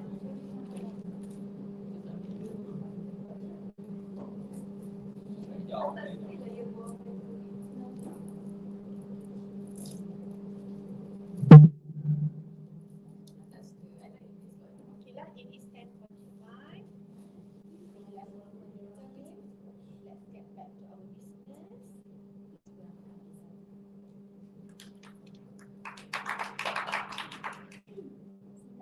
Assalamualaikum warahmatullahi wabarakatuh. My name is Izadra binti Ahmad Azihan. So today I will be presenting on the research that I have conducted, which is entitled Religious Perception in Using Children's Songs to Teach Vocabulary in Primary ESL Classroom. Without further ado, let's come to the background study.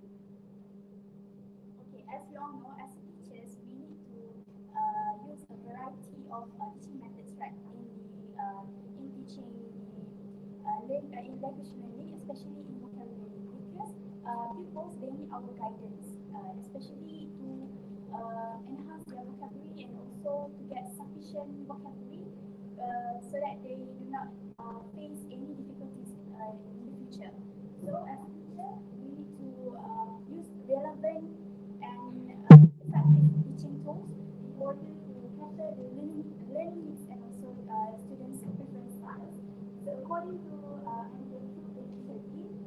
that teachers' perception can influence their decision when selecting songs and strategies for engaging their learners in vocabulary learning. So meaning that teacher perception actually have impact on their choices, and it's also linked into the educational goals. Meaning that if a teacher they perceive the teaching tools as a valuable thing, they might incorporate it in the teaching and learning. So according to Kamaludin detail of 2020 and also Teach 2015, basically stating that the children's song, the implementation of children's songs actually can assist their learning, especially in expanding and enhancing their vocabulary. So when the teacher implement these children's songs, the student might feel more enjoy and motivated to learn, especially in enhancing their vocabulary. So without further ado, let's move on to the problem statement.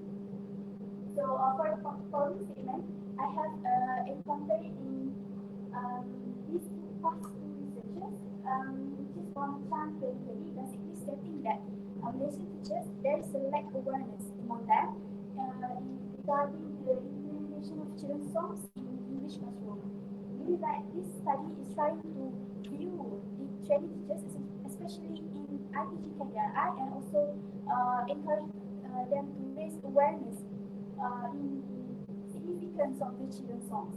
And then another problem statement I have encountered is from Karimia and Muhammadi in 2019, stating that there is a possibility that male and female training teachers have different perceptions of teaching strategies and approaches.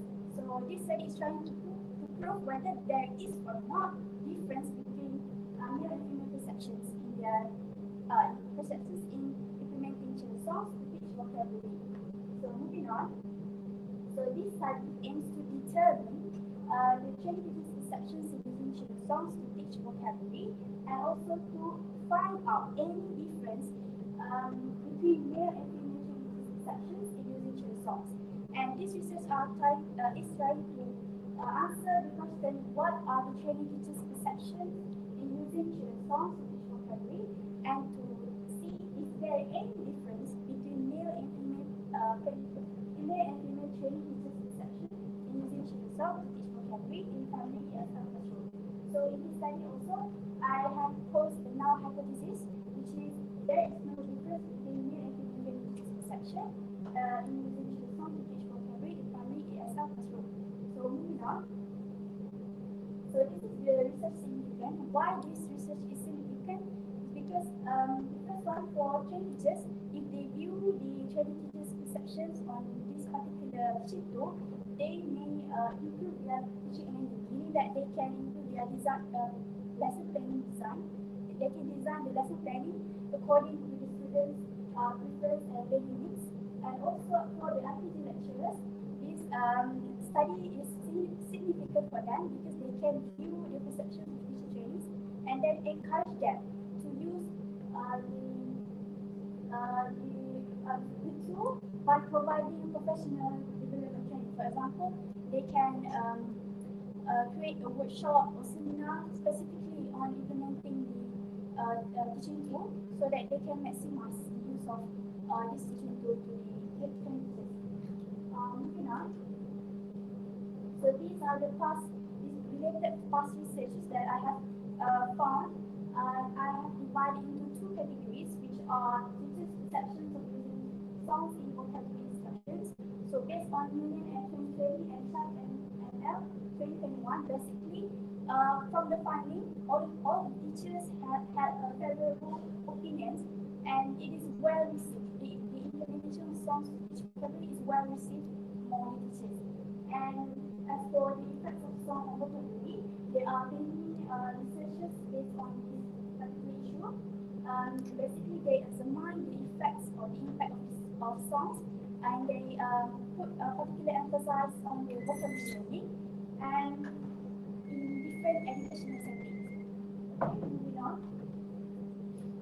So as for the Coalition Center and design, the selected population is Bachelor training teachers of semester 1, year 4, June 2020 intake, which is my own batch. And I have use proposal sampling to choose the population. And as for the population and sample size, I have referred to Canadian model sample table. So out of 70 population, the sample will be determined as 60 respondents. And then as for the research design, I've used a quantitative approach, which is survey. Okay, now. As for the instruments, I have used a set of questionnaire which I distributed it online platform, which is through WhatsApp. And the scoring scale for data measurement, I use 5-meter scale. And as for questionnaire, there are four sections of four constructs, which is A, B, C, and D. And as you can see there are the four constructs and which are adopted and adapted from the studies. Okay, moving on. Okay, as for the data collection procedure, after I adapted and adopted the question from the past researchers, I will submit it to JBB to get the validation.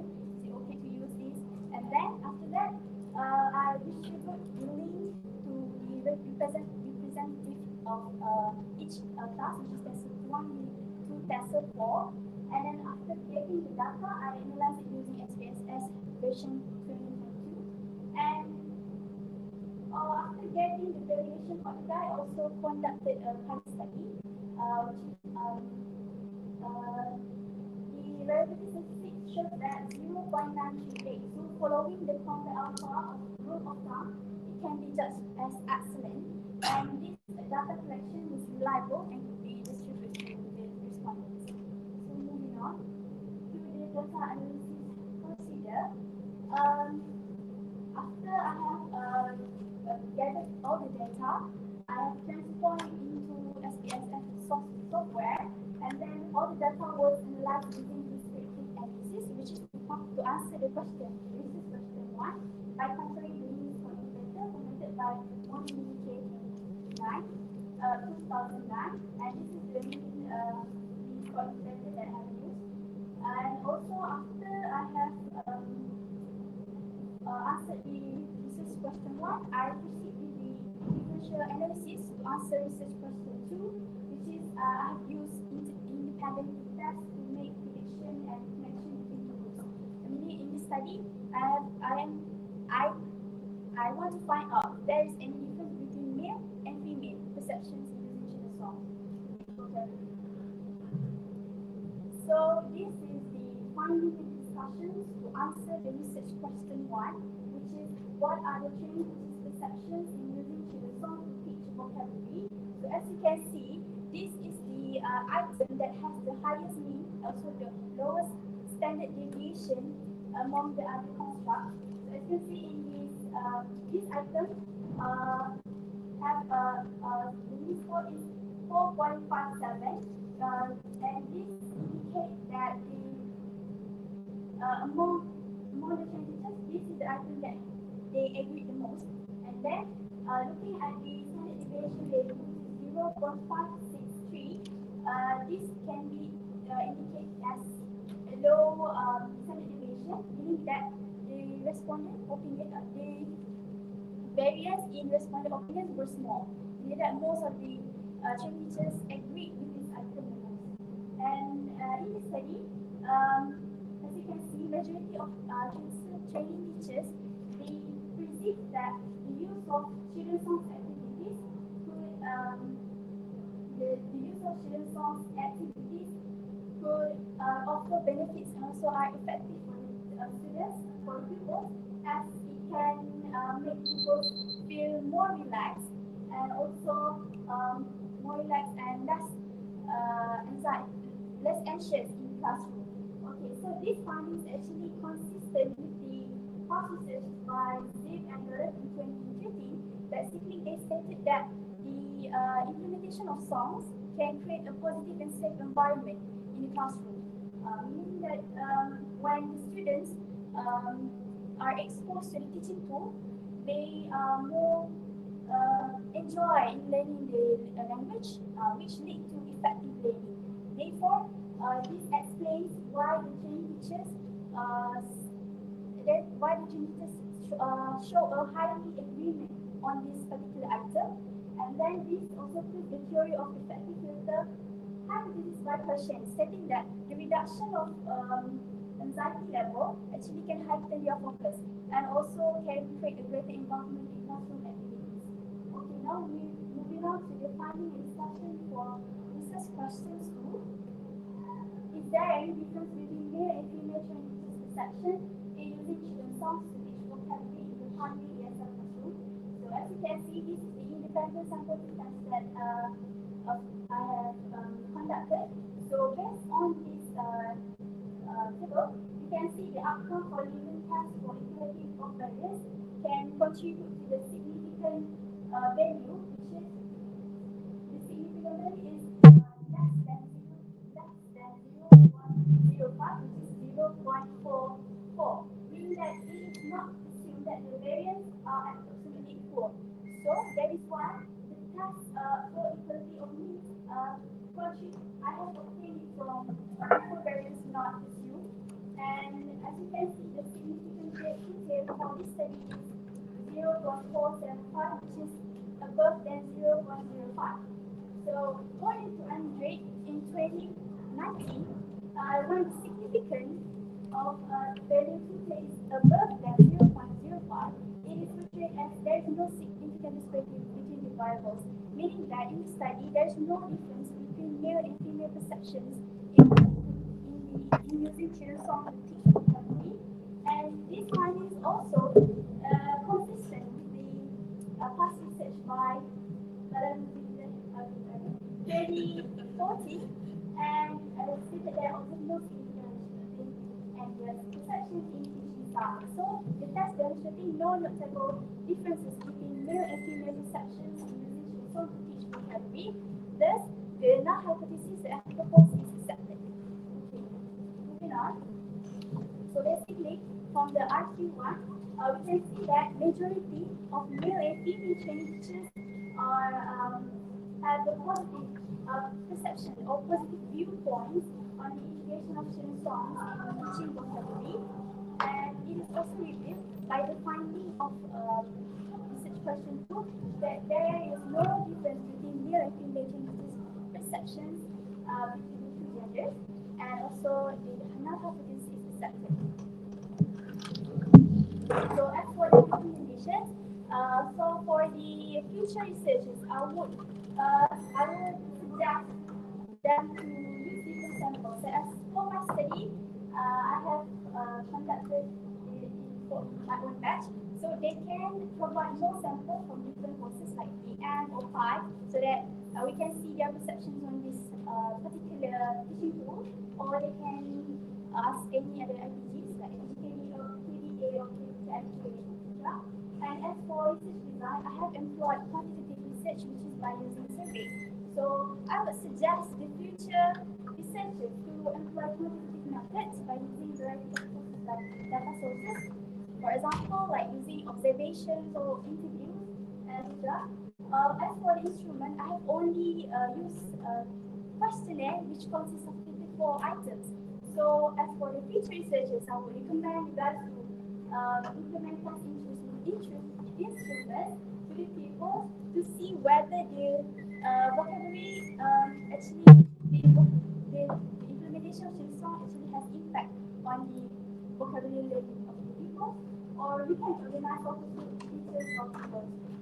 You can interview the teacher themselves on this particular teaching group, and for the pupils, you can, instead of focusing on teachers' perception, you can ask the pupils themselves on how they feel about using this particular method and to see their learning preference and learning style. Okay, moving on to the implication. So this studies has impact on these three stakeholders, which are teachers, pupils, and directors. So when the teachers view the positive perceptions based on this finding, they may improve their lesson planning.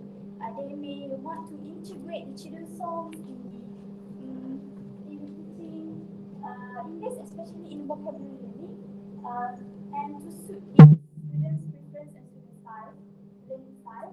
And as for pupils, if the teacher themselves aware of the significance of the implementation of songs, the people themselves might get a benefit from a more engaging and effective approach, meaning that the students may experience a more effective and more motivating, more effective, more effective learning. Okay. So last one is for RPG lecturers. So when the lecturers see the positive perceptions on the implementation of songs, they might want to encourage the training teachers to use this particular teaching tool, and they might want to prepare these training teachers by providing, encourage them to participate in like workshop or seminars to maximize the use of this teaching tool. Okay, so I think that is all for me. Thank you.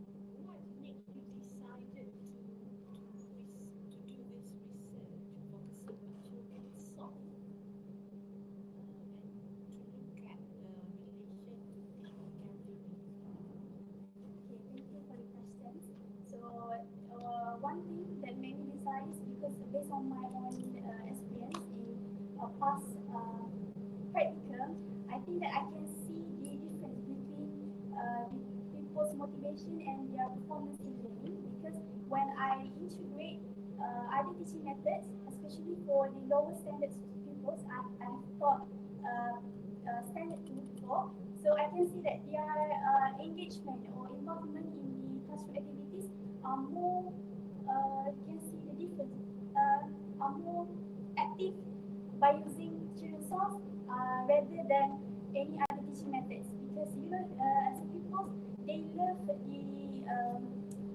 enjoyable environment, especially for teaching kids. Also, people may regard that as an entertainment rather than education. So the students can actually learn it subconsciously or in a natural way. That's why I think I want to see any other teacher training perceptions on the use of children's song to teach vocabulary, as I think I have a very positive perceptions on this particular teaching tool.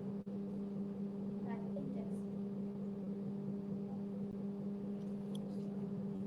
I have another question, Lisa. This is regarding sampling technique. You stated here purposive sampling. Please explain why you are using purposive sampling for a survey.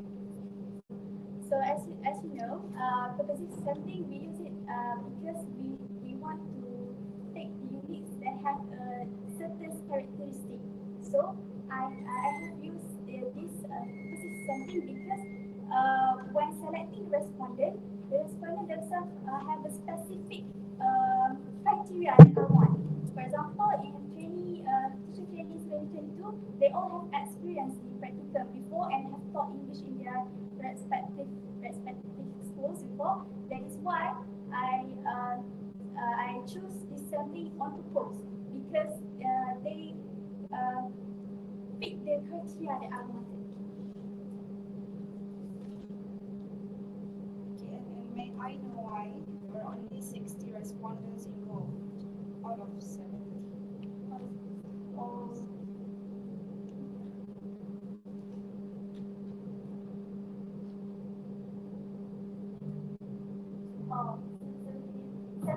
So according to Curtin method, if the population is 70, then the sample size could be determined as 59. But because I want to conduct a pilot study for 10 respondents, so the samples would be 60 respondents.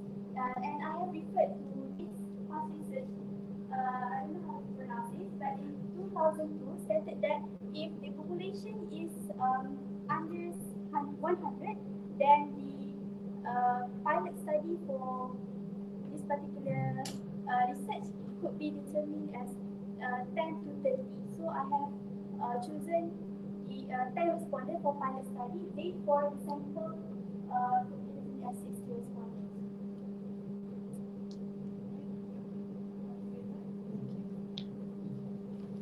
Okay, thank you, Iza.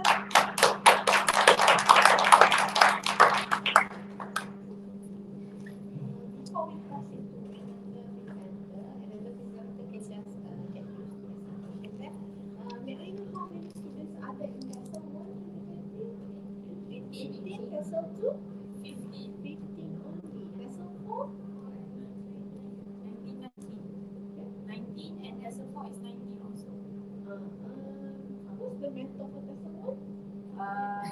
The one Sorry. Vessel 2? Dr. Zainab. Vessel 4? Madam Noor? Okay.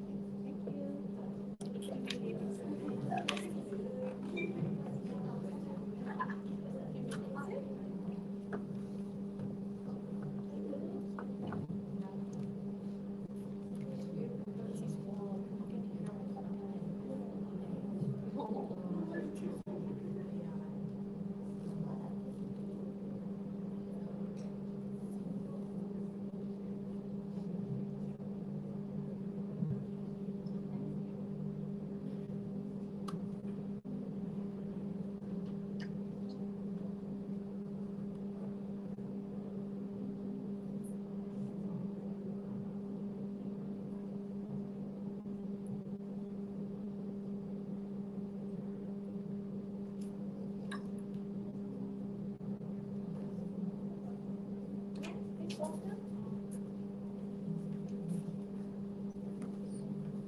QR code is there for juniors. Please scan your attendance there.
Assalamualaikum everyone. Hello to my fellow madam, Wana and Madam Umin, along with my fellow friends on the floor.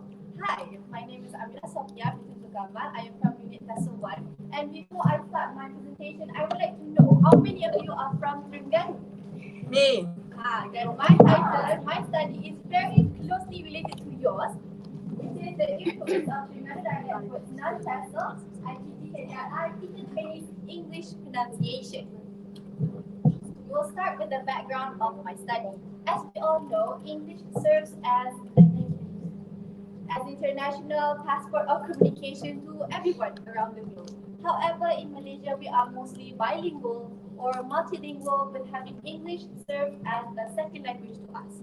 Therefore, it is a challenging task for us to achieve native-like pronunciation when we have our first language, which is Malay language, transferred when talking in second language.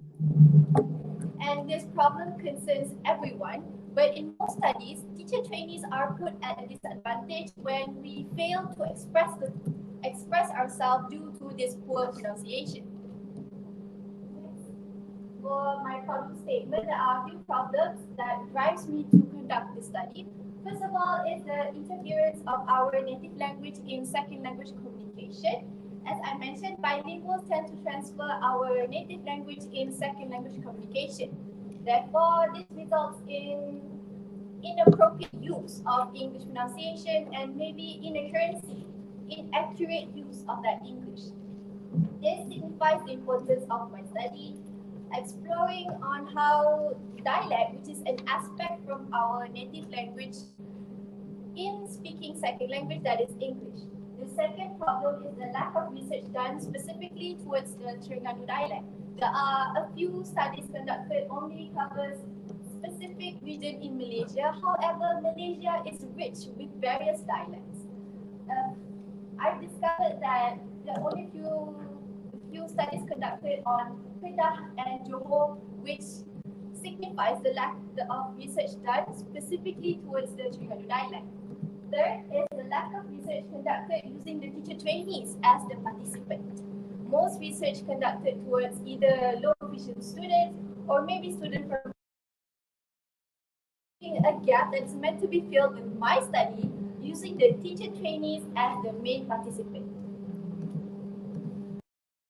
The first objective is to find out the mispronounced word due to the influence of Terengganu dialect by the non-TESOL teacher trainees, along with to find out the most significant sound of Terengganu dialect pronounced by the non-TESOL teacher trainees. The research question are what are the words mispronounced due to the influence of Terengganu dialect by the non-TESOL teacher trainees, along with what are the most significant sound of Terengganu dialect produced by the non-TESOL teacher trainees. My research proves to be significant to two parties. First is the primary school English teacher, where my study could to aid the primary school English teacher to construct a more effective methods and materials to overcome this pronunciation problem at an early age, along with changing their perception of labeling the students who might have the same problem of pronunciation to be more equal. Second is the teacher trainees of all majors, which leads them to prepare themselves and maybe improve to have better pronunciation once they step out of the IPT.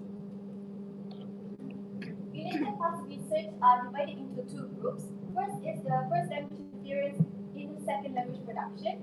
A study by Sharp et al. 2016 along with Udin et al. 2022 both highlighted how Malaysians unconsciously modify our English pronunciation based on our native language, which is Malay.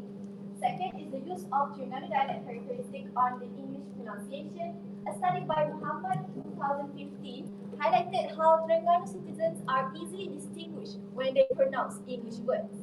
Second is Umar Matsa and 2023, along with Zakaria et al. 2018, both unravels the significant sound of Terengganu dialect when pronouncing English words, such as devoicing suffix s, monotonization of diphthongs, along with replacement of plosives. My research design is a little bit different than all of you. I've conducted a basic qualitative design as I aim to explore my person, which is the participant, the non-TESOL teacher trainees who are from Terengganu, along with the specific phenomenon, which is when they actually speak the English language. So I aim to investigate that phenomenon. The population of my study is 107 teacher trainees who are from Terengganu. That studies they took non-TESOL. They are from non-TESOL region 2020-2024. However, the study of the entire population is impractical due to feasibility and time constraint. Therefore, I've selected 6 participants, consists from 2 from each non-TESOL major. There are 2 from PI, 2 from DM, and 2 from PSB, using purposeful sampling because I have a specific criteria that my participants need to obtain in order to be my participant. They have to be born from Terengganu, they have to use Terengganu dialect in their daily life, along with they have to reside in the Terengganu state for at least 10 years. I have 3 research instruments in use in order to obtain my data. First is the reading aloud test, which is my main instrument, and it is adapted by Omar and Masaat 2023 as they have successfully proven the significant sound of Terengganu dialect on these specific English words. The test consists of plain English text along with 15 words. The second instrument is the interview protocol, which I use to conduct a semi-structured interview, along with the observation checklist of a list of expected items, which is the full name of the reading aloud test. For the research procedure, I've divided into 3 phases. First is the preliminary stage, where I first have to identify the suitable materials which is used for my pronunciation test, which I found a perfect example from the past research. Second is I developed the research instrument that are the interview protocols along with the observation checklist. Second is the data collection phase, where I conduct my data collection. I conduct the reading aloud test via WhatsApp, and my participants are required to perform that test using the voice note feature from the WhatsApp, and they are obligated to repeat the words and the text twice to avoid any mishearing during the transcription later. Second, I conduct the semi-structured interview via face-to-face in order to obtain data regarding their demographic info along with their experience of using the English language. Third, during the interview, I also conducted the observation to note any specific word that they mispronounce. Third is the data analysis and discussion, where after I collect the data, I can analyze the text from the pronunciation test by transcribing each word they pronounce in IPA symbol form using the correct software for accuracy.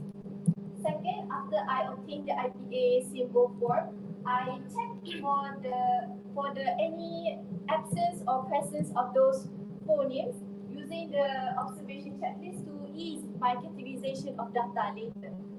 Along with the transcription of the interview using thematic analysis to highlight any specific points that I could use to support my main finding of the instrument, the reading aloud test. For the data finding, I discovered, to answer the first research question regarding what are the words mispronounced due to the influence of Terengganu dialect, I discovered there are 100 words from my test, although 13 of them were mispronounced involving various phonemes due to the influence of regional dialect, that is Terengganu. My second research question, that is what are the most significant sounds of Terengganu dialect? I've divided into a few themes, which are actually the segmental features of pronunciation. My audience probably confused what are these symbols. These are the phonetic symbols which you see in the dictionary of a word. Besides that, there are these symbols, right? This is the phonetics word of those, how you pronounce those words. For the discussion, in order to find out to answer the first research question regarding the words mispronounced, I've categorized it into a few themes. First is the voicing suffix s and sound. The words affected, such as emergencies, are pronounced as emergency instead.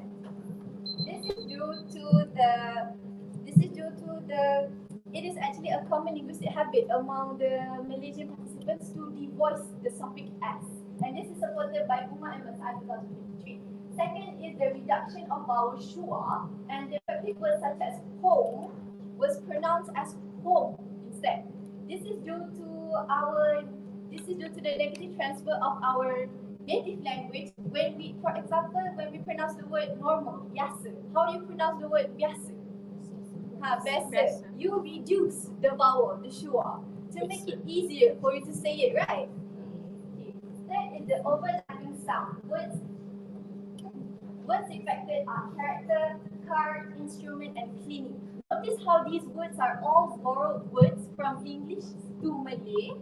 Therefore, my participants tend to pronounce these borrowed English words in Malay instead. For example, the word character was pronounced as character instead. Lastly, it's the most eminent and most expected one, which is the replacement of n sound with the m sound. For example, the word beaten was pronounced as bitter instead. Second, to answer the second research question, that is, what are the most significant sounds? Just now are the words. Now to the specific sound. First is the long vowel, where my participants tend to shorten the long vowel. This is due to our native language. How many vowels do we have in our native language? We only have 5. A, E, I, O, U. And all of them are short vowels, right? Due to that, they transfer that our native language vowel when pronouncing English vowels. For example, the word beaten was pronounced as beaten instead. It's reduced. Okay. Next is the short vowels. Although I mentioned just now, there are no long vowels, right? But my participants tend to add stress to specific sound. Terengganu people are very expressive, right? They tend to add unnecessary stress to certain words, such as the word big, besar.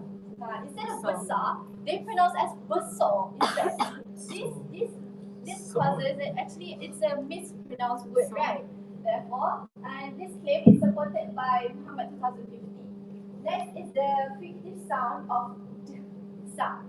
The d sound is non-existent in our native language. Therefore, my participants tend to delete these sounds. When we place the t sound, there's airflow when we say the word, when we produce fricative, like that, right? But they, instead of then, they pronounce as den instead. Okay. Now, next is the pulsive. The words affected such as grew. There is an audible breath when you pronounce pulsive. There is a breath. But my participant tends to pronounce it as grew instead. Wow. Next is the nasal, which is the n sound. It's pronounced with m sound, such as ran was pronounced as rang instead. Okay, in conclusion, there are words mispronounced due to the influence of Terengganu dialects such as emergency, strangers, home, notebook, loaf, character, card, instrument, clinic, tin, and van, around. Along with there are most significant sounds of Terengganu dialect, which I've categorized into themes here. Okay. For future researchers who want to conduct the similar study as mine, you might be interested. Okay. Maybe you can expand your samples to other regions. In Malaysia, we have various regions, we have various dialects, right? So maybe you can conduct to other dialects and compare. Therefore, you can have a slight boost of findings with different outcomes. Aside from that, one of my limitations is I only focus on the segmental features of pronunciation, that is consonants and vowels.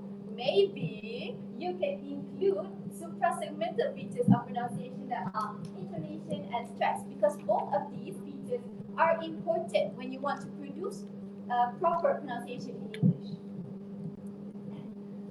Lastly, is the implication of my study could be beneficial for Institute of IPT to emphasize the importance of English pronunciation by introducing an English language course or any program related to English language to all majors, not just English majors, but to all. Aside from that, English primary school teachers can prioritize pronunciation in order to capture this problem at an early age.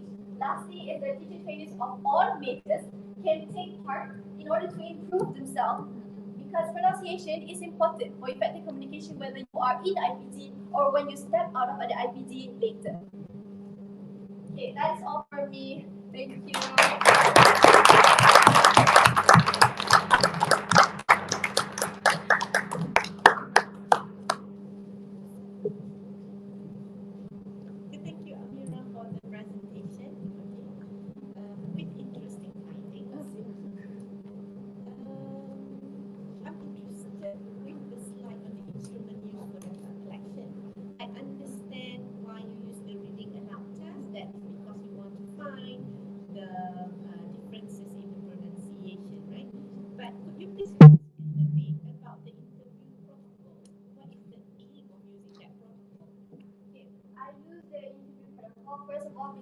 would want to triangulate the data to ensure that my findings are reliable and validated, along with to ensure that my finding is sufficient. Because in my test, I did not include the demographic data of my participants. So I am not sure, are they really from Terengganu?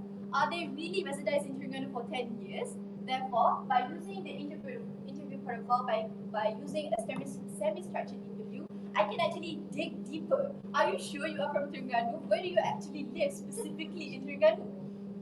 Therefore, I can provide a more specific data in order to support my finding of the main instrument, that is the reading aloud test. Am I answering your question? Yeah. And one more thing about the observation checklist. When did you use that? I use the observation checklist during the interview protocol. I can already take note. I can already expect what are the words they mispronounce. Along with the observation checklist is used for the reading aloud test, so that it is used for coding in order to categorize the data. Because I divided into long vowel the segmented features already, so it eases my process to categorize the data. Okay, Amira, based on your data finding, may I know which region or part of Terengganu or district has the strongest influence students' pronunciation? Do you have any study on it or any data on that? Specific Terengganu region? Yeah. For my study, I generalize it to Terengganu, to any Terengganu. However, most of my participants are from Lungun region.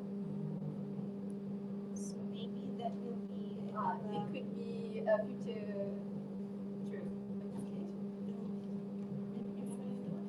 I have another one, Amira.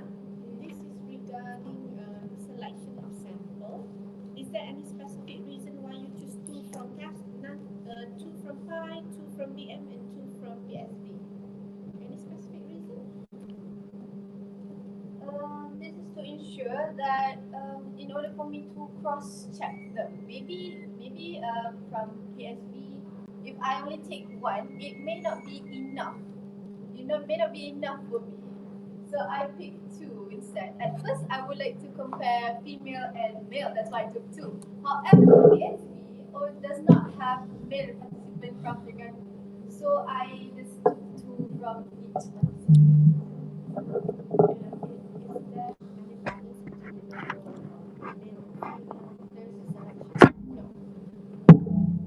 Plus PSB, they do not have male from Terengganu. The others five are from 2 female and male, BF female and male. However, PSB only female. And there is no other cohort from DJ or Sejarah? No, because I took from cohort 2020-2024. These are the only non-TESOL teachers. That's all from this.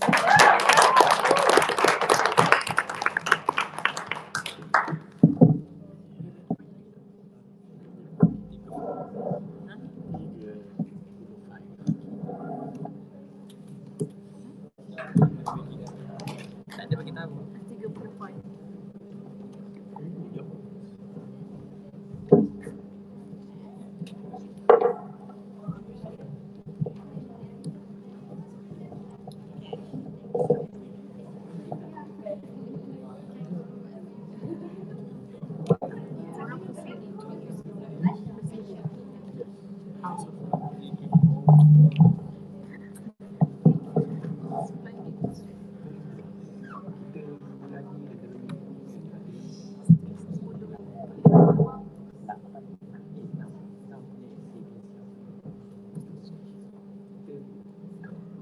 Since we got 9.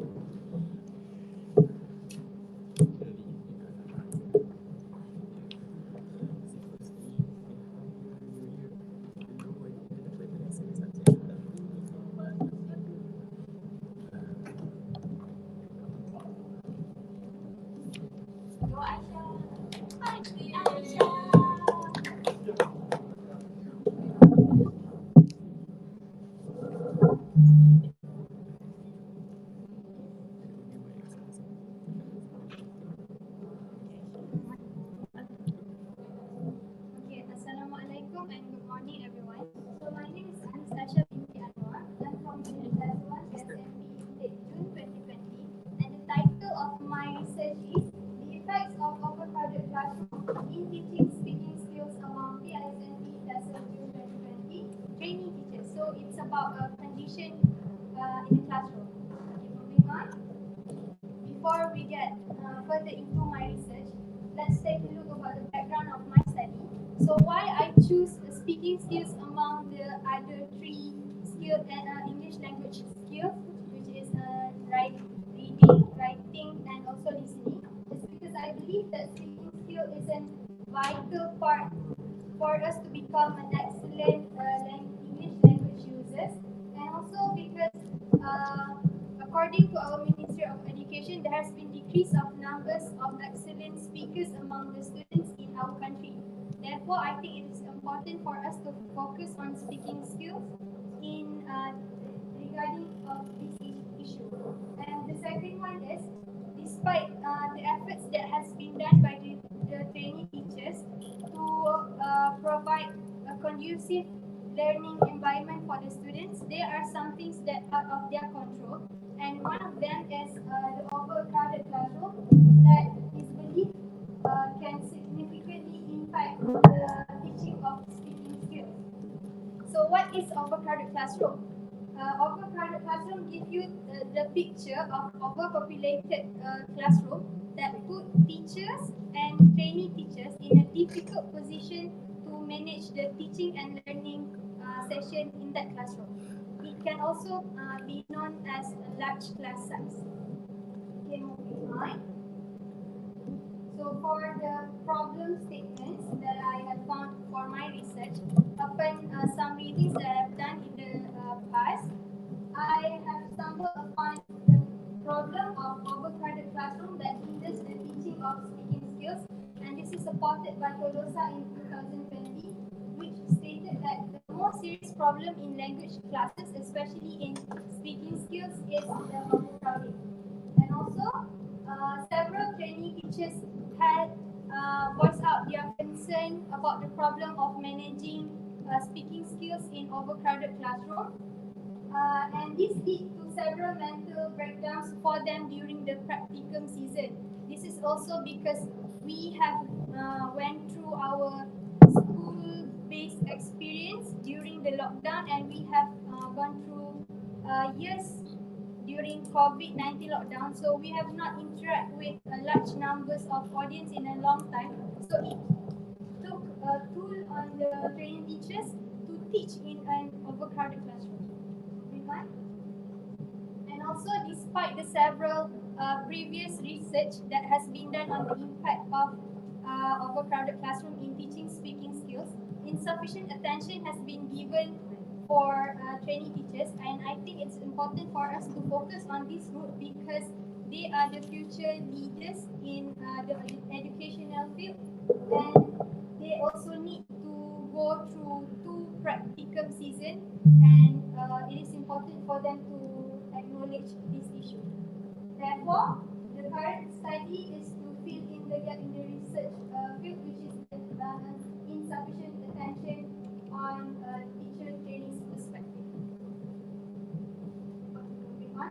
So the research objective for my research is the first one I want to find out how overcrowded classroom affect the teaching speaking skills among lesser training teachers.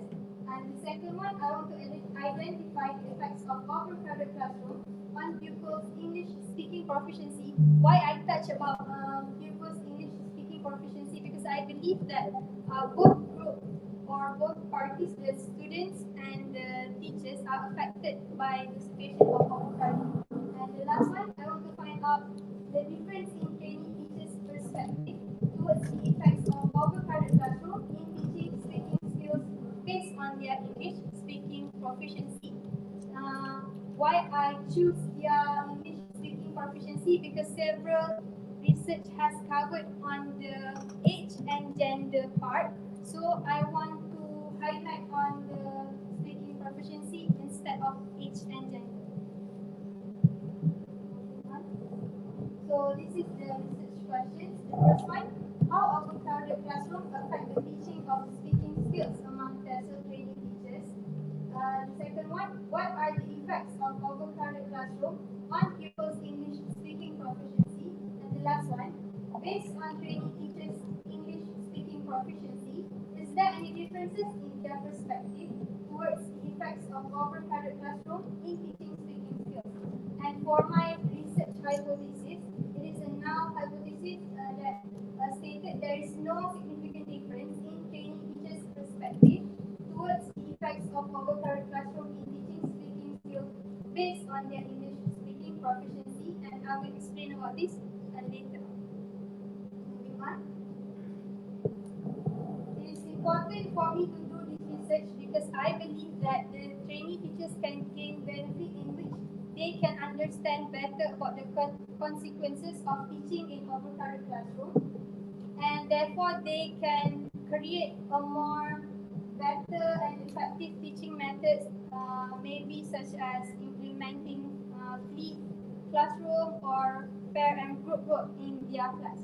And also for the teaching KDRI students, lecturers, this research can prompt them to provide training for the trainee teachers to effectively manage overcrowded classroom, and also for them to support the trainee teachers to hone their speaking skills. So I have included two research theory for my study, and the first one is stimulus overload theory by Simmel and Ward.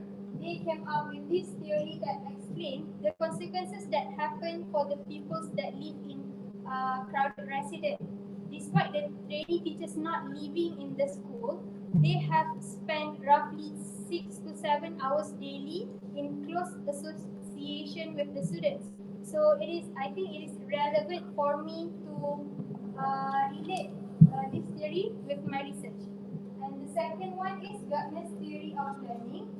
From his theory, there are 9 levels of approach that the teacher can do to the students to provide optimum learning opportunities for them. And in my study, I explain how overcrowded classroom act as a barrier for the teacher to provide optimum learning opportunities for the students. Okay, moving on. So I have 6 past research that I have included in my study, and 4 of them are from abroad, and 2 of them are from local. And all of them emphasize on the effects of overcrowded classroom in teaching English and also speaking skills. But there are some left from this past research which we do not cover much about trainee teachers' perspective, and also it is hard. It was hard for me to find research that discuss about overcrowded classroom issue in Malaysian context. It was very hard for me, and most of my findings are from abroad. So I think my research can tackle the text of this past research. For the research design, I implement a survey research because I believe it is practical and easy for me to collect and analyze the data. And also the sample and population, I choose KSMT TESOL June 2020 in ITG KDRI, which has a number of 71 trainee teachers, and according to the Crashey and Morgan, my sample should be 59, but I aim for 60 trainee teachers because I want to maximize the number of my respondents. And also this research use purposive sampling because I choose our cohort which has the experience of teaching in real classroom, and we have gone through the practical phase 1. And for the data collection instrument, I use questionnaire with 5 points Likert scale choices. And for the validity and reliability, to ensure that my questionnaire is valid, I've gone through assessment of questionnaire with PPI lecturers and also the supervisors. And for the pilot studies, I chose 10 respondents, and the value of my pilot study is 0.767, which is viewed as acceptable. Moving on. data collection procedure, after I've done my pilot study, I blast my Google form through the WhatsApp, and 1 week later, I have received the response from them. And for the data collection procedure, I'm sorry, it's 26 version software. I use descriptive statistics to analyze my RQ1 and RQ2, while I use ANOVA to examine RQ3. Because the means that I use in my study is more than 2. Okay, for the data findings and discussion, RQ1, there are 3 sections in my questionnaire. The first section is about demographic data, and the second section is about the effects of avocado classroom in teaching speaking skills. So the item that has the highest mean is avocado classroom, increased noise level. With the 43 respondents strongly agree on this matter, it shows that they are aware that high levels of noise in the classroom is not good for the teacher to conduct English speaking lesson. Okay, moving on. For RQ1, the highest mean is towards the question C8. Oral interaction in avocado classroom is poorly executed, and 39 of respondents strongly agree on this matter, showing that the trainee teachers know that avocado classroom will make the student have limited opportunity and cannot gain more oral interaction with the teacher. Okay, moving on. For RQ3, the seat total is 0.543. We can deduce that there is no significant difference between trainee teachers speaking proficiency and their view on the effects of avocado classroom in teaching English speaking skills, because it is bigger than 0.05.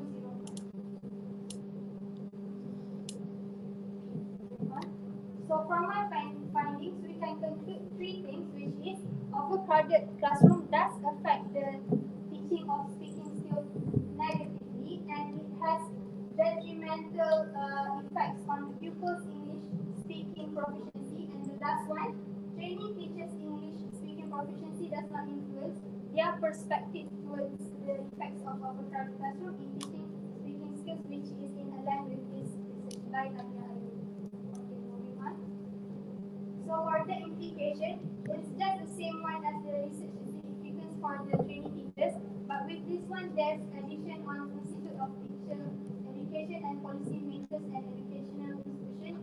It is hoped that the IPG can provide more specific strategies to prepare the students to manage overcrowded classroom in the future.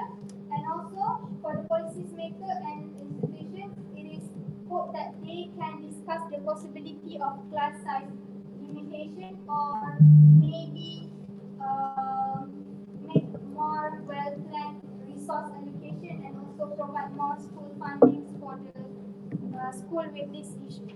Moving on.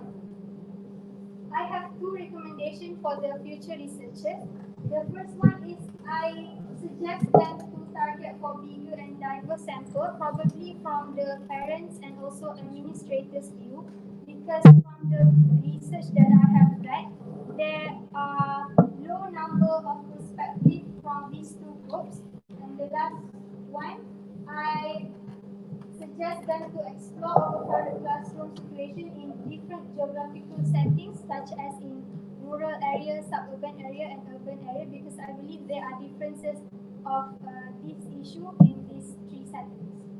That is all from me, I think. Thank you. I'm so glad that you conduct this research on overcrowded classrooms.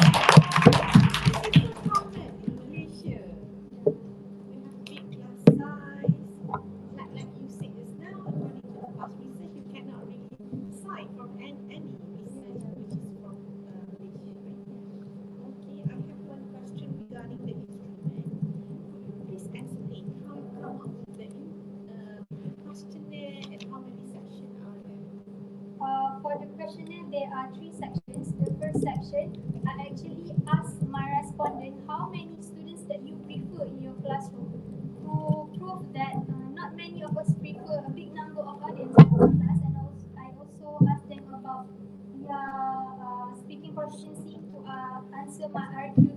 So I divided their level through their previous test result.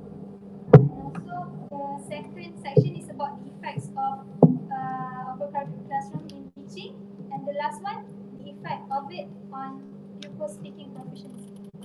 And I adopt this questionnaire from the abroad research because there's none in our country.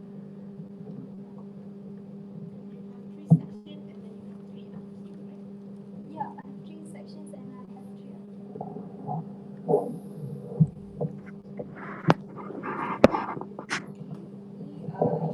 Does your research have any implication on service teachers? service teachers. For the teachers who are teaching? Yes, I think it is beneficial for them because this research is acting like a platform for them to relate to this situation and also voice out their concern about this issue. And maybe through this research they can use it to discuss with the administrators on how to actually tackle this issue without actually giving damages to the students, because we know that sometimes the numbers of the students per classroom is something that we cannot control. So maybe the teachers can do interesting teaching methods or do collaboration with the community to tackle this issue. Right.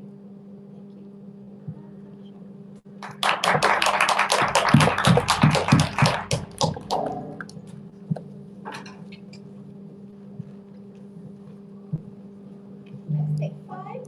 We are left with 3 more people, right? Okay. Let's take 5.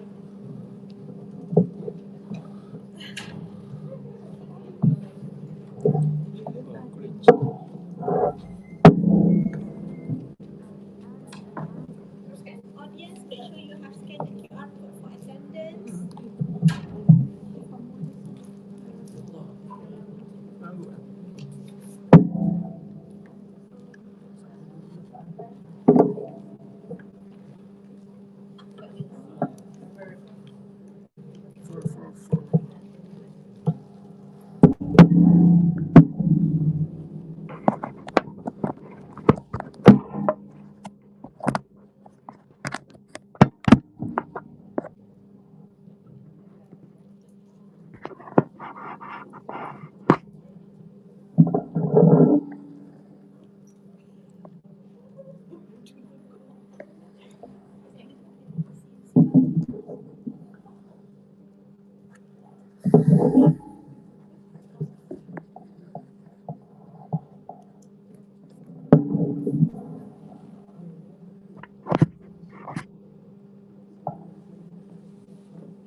one is everyone ready?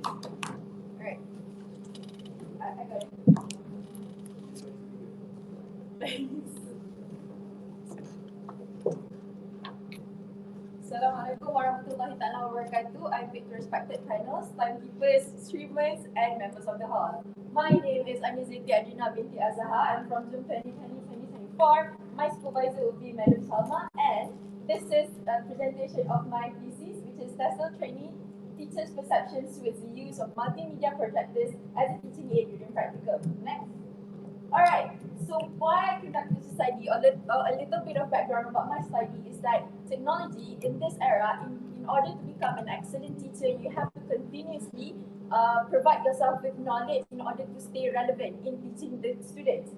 So technology has become an increasingly significant or very crucial in parts of teaching English as a second language. Teachers who depends on textbook or specifically or in the bigger picture conventional methods, finds that teaching and learning becomes boring and mediocre. I reference that from Matthew and Alec 2013. Apart from that, integrating technology can be very beneficial in terms of it can create a dynamic and enjoyable and engaging learning environment. So, next, sorry. So, from problem statement, I have 3. So, conventional methods. What I mean by conventional methods are textbooks, boring lectures. So, consists of memorizations and are not sufficient to achieve the goals of improving the effective of learning of the students nowadays.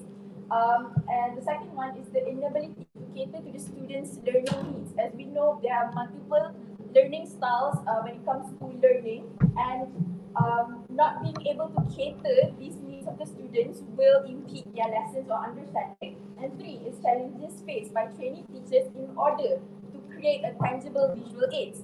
So, based on these 3 problem statements, I have come up with one theme which is how conventional methods impede the effective lessons for English learning.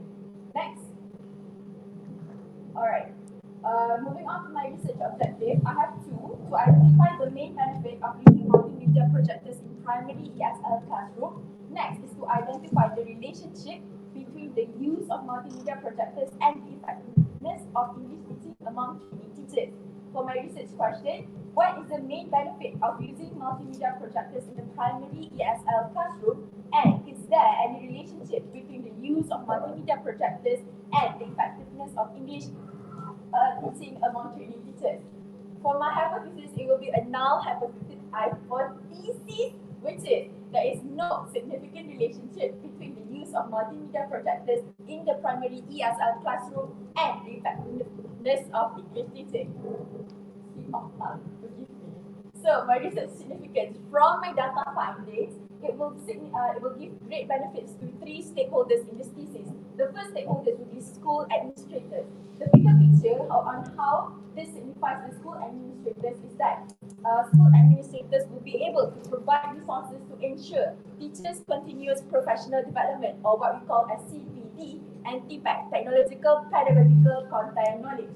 Next, how it benefits training teachers is that the training teachers will be able to improve their TNL, teaching and learning sessions, for their second phase of practicum, which I will elaborate later. And the third one, which is the final stakeholders, primary school students, which using the technology will increase their motivation to learn. Next. Alright, so related past research, hold on. For my related past research, I have provided 5 past researchers, which is 3 from local and 2 from international. So for so all of these researchers their respondents are teachers, but either from primary or secondary. Next, primary, secondary, or tertiary, but none of them the respondents are not from training teachers.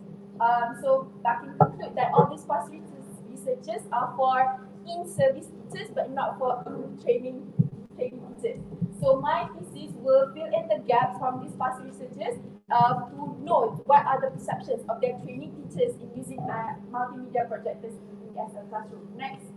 Alright, this is my conceptual framework. As you can see, there are three factors that will affect trainee teachers' perceptions on using multimedia projectors. Perceptions we can divide it as positive and negative. So either be it positive or negative, it will affect the usage of multimedia projectors in the primary ESL classroom for the trainee teachers. Next. Alright, so this will be my population. I have taken ITC KKR test between 2020 and 2024 for my respondents. There are 71 including me. I included pilot study, 10 pilot study and 60 for my sample. My research design will be survey or more specifically questionnaire. Next. Alright, a little bit about my instruments is I adapted from the past research which I have mentioned, as briefly mentioned earlier. So in my questionnaire, there are 5 sections, 31 items, including my demographic questions. Reliability, I did determine the reliability through Chromebook Alpha, and I used 5-point Likert scale for the respondents to answer. Next.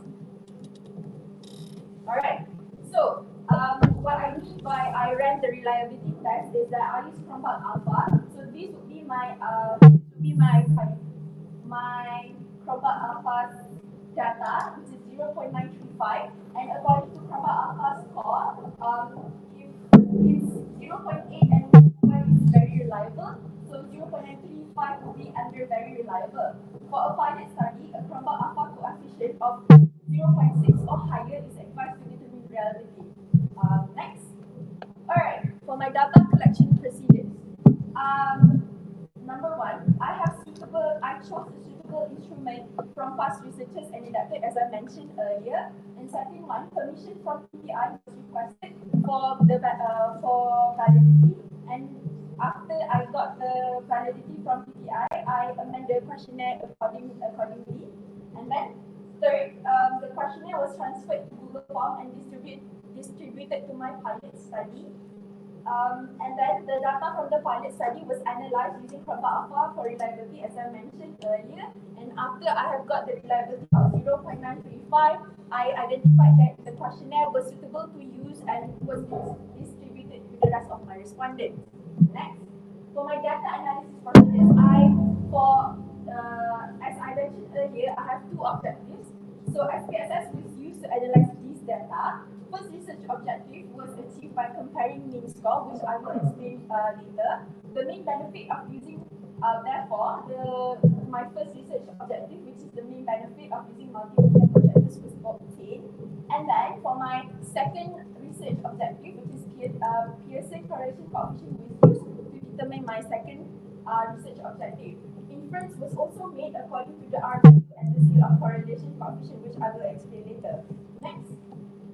Alright, so for my data finding, for the research question number 1, as you can see, I have 8 items when it comes to the benefits, and I have analyzed the data through SPSS, and the main benefit that I got was this item. Here, using multimedia projectors help reduce the time I spend to create visual aids. As you can see, the frequency, the pattern is there are 23 people, respondents who agree and strongly agree 34, which makes it a total 95% of the respondents either agree or strongly agree that using multimedia projectors help reduce their time spent creating tangible visual aids. Allow me to explain to you why this happens. If you are familiar with the terms RLO, Usable Learning Object. So what it is you may have noticed it before, but you never know the right term for it. For example, lecturers come in your class, they present the slides to you, right? And they go to another class, they present the same slide. That is what we call usable learning object. Similarly, lecturers do not have to create another visual aid or another materials for another class. So they can just recycle or amend accordingly for the materials. Imagine you are teaching two year 5 classes. One is for high proficiency level and the second is lower proficiency level. We do not have the time to create 2 different tangible visual aids. So, but you want your class to be effective. In order to counter this issue, is that you create one RLO which you will amend accordingly. Maybe you can change a little bit of their activities, the levels of the difficulty. It's how you use and you implement the slides and then how you use multimedia projectors in your classroom. Alright, next. Alright, so research question 2. Is there any relationship between the use of multimedia projectors and the effectiveness of English teaching? So I ran through Pearson correlation coefficient to obtain this answer. So, alright, so there are my finding is 0.810, and if you look at Carl Pearson and scale of significant level, both signifies that there are very high correlation and they greatly signify they are greatly significant to each other. So the usage of multimedia projectors impact positively for the effectiveness, meaning that if you use multimedia projectors in your classroom, there will be a significant benefit of positive outcome in the effectiveness of your English teaching. Next. Alright, so discussion, I'll go through this briefly. The mean score was analyzed through SPSS, and then I interpreted it using the interpretation table, and then the main benefit was analyzed as the time taken to create visual aid is reduced. For my data finding, Pearson correlation coefficient was used to achieve this objective. The correlation between two variables, which is the usage and the effectiveness, are interpreted based on the calculation table that I've shown just now. And then finding shows that if there is a significant relationship between the usage of multimedia projectors and the effectiveness of English teaching among training teachers. Next. Alright, for conclusion, we all know that I have repeated multiple times that the main benefit for the RO1 is the time taken to create a tangible visual aid is reduced with the highest mean of 4.52 thanks to RLO. And then RO2 is the findings of our value is 0.810, which considered is very significant and very and correlate greatly with each other. Hence, the null hypothesis is rejected and the alternative hypothesis is accepted, whereby the usage of multimedia projectors does have significant impact on the effectiveness of English teaching among the training teachers. Next. Alright, recommendations. Use multiple data sources, as has repeated from my fellow friends before. Maybe I've chosen the quantitative method, but probably for future researchers, if they are without the time constraint, maybe they can opt for qualitative, which is interview or observation, for a more reliable and very to increase the strengthness of the data findings and add more factors such as challenges or teachers' confidence in using multimedia projectors. I provided 3 factors in my questionnaire, so maybe future researchers who are interested in continuing this topic, you can add challenges or teachers' confidence in using multimedia projectors. And shift research focus in primary school students. I think this is very interesting because not many of this research that I find is on the students, primary school students' perspective. I think out of all the 3 stakeholders that I stated before, primary school students are the most imperative stakeholders that are in this study. Sorry. Next. Alright, for the implications, as I mentioned earlier, school administrators can help to provide teachers professional continuous development and their feedback knowledge. So school administrators can provide resources for teachers, that is by providing great facilities or suitable classes that can actually use multimedia projectors, establish a positive culture of technology in academic setting. I think setting the culture or setting the tone in the school is very important because you feel like you have support from your colleagues in using technology in your classroom and provide in-service training to actually brush up your skills in technology. Training teachers, in fact, training teachers can be aware of how to make their learning more effective, and they are able to cater various learning styles and reduce time spent creating visual teaching aid for their next practical phase. So primary school students enhance students' understanding, increase their motivation and preparation for the digital age, so that they are aware of the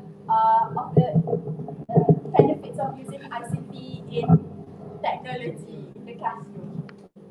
I think that's all. Thank you very much.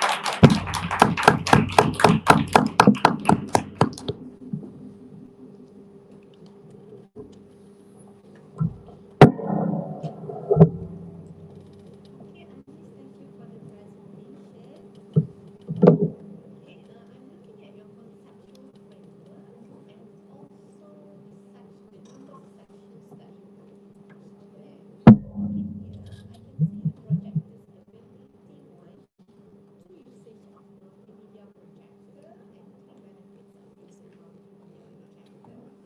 Those are the three dimensions, and then showing the instrument, you have 5 sections. Yes. Please explain on that. Alright.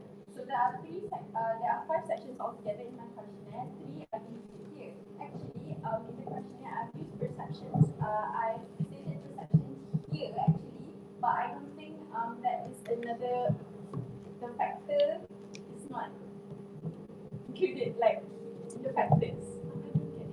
Okay. Can I get this? Okay. So basically, I put perceptions.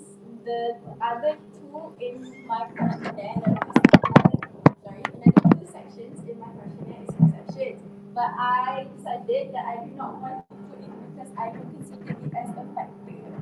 It among Factor that contributes to the perception. yes. So meaning here, consider all the three dimensions here as fact perception, but Yes. perception. Yes. But in the questionnaire, I don't regard it as the perception as a factor. Because I just want to know lightly about how they feel about using multimedia projector. But I don't consider it as a factor.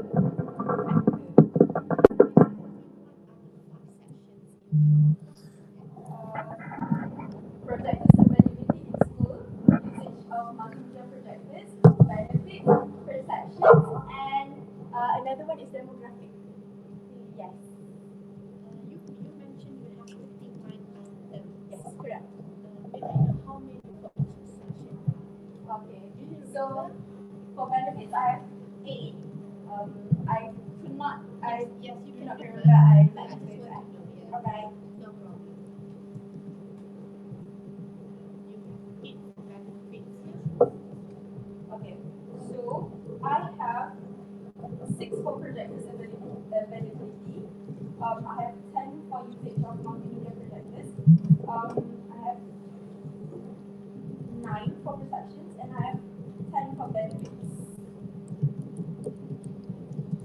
And then one more confusion is that usage of multimedia projector and then usage of multimedia projector. So I can explain usage of multimedia projectors and how they utilize it, maybe using Kahoot or using slides, or how actually are they use multimedia projectors as a platform, but what are they projecting on the multimedia projector?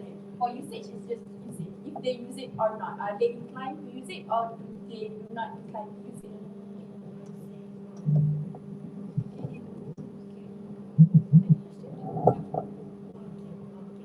Thank you very much.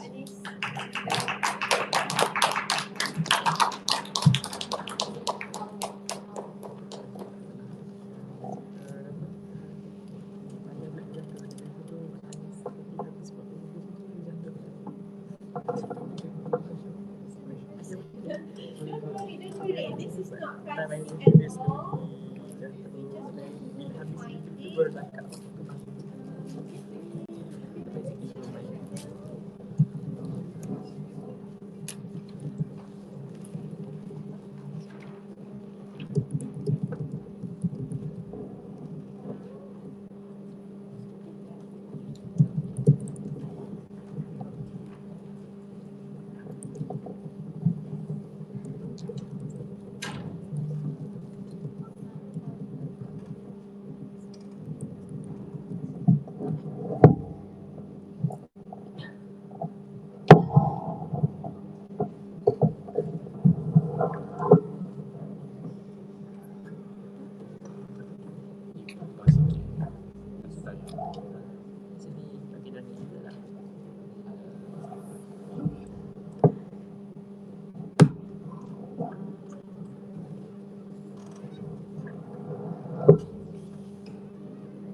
are.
Assalamualaikum warahmatullahi wabarakatuh. I beg to the lecturers, time keepers, and the members of the board.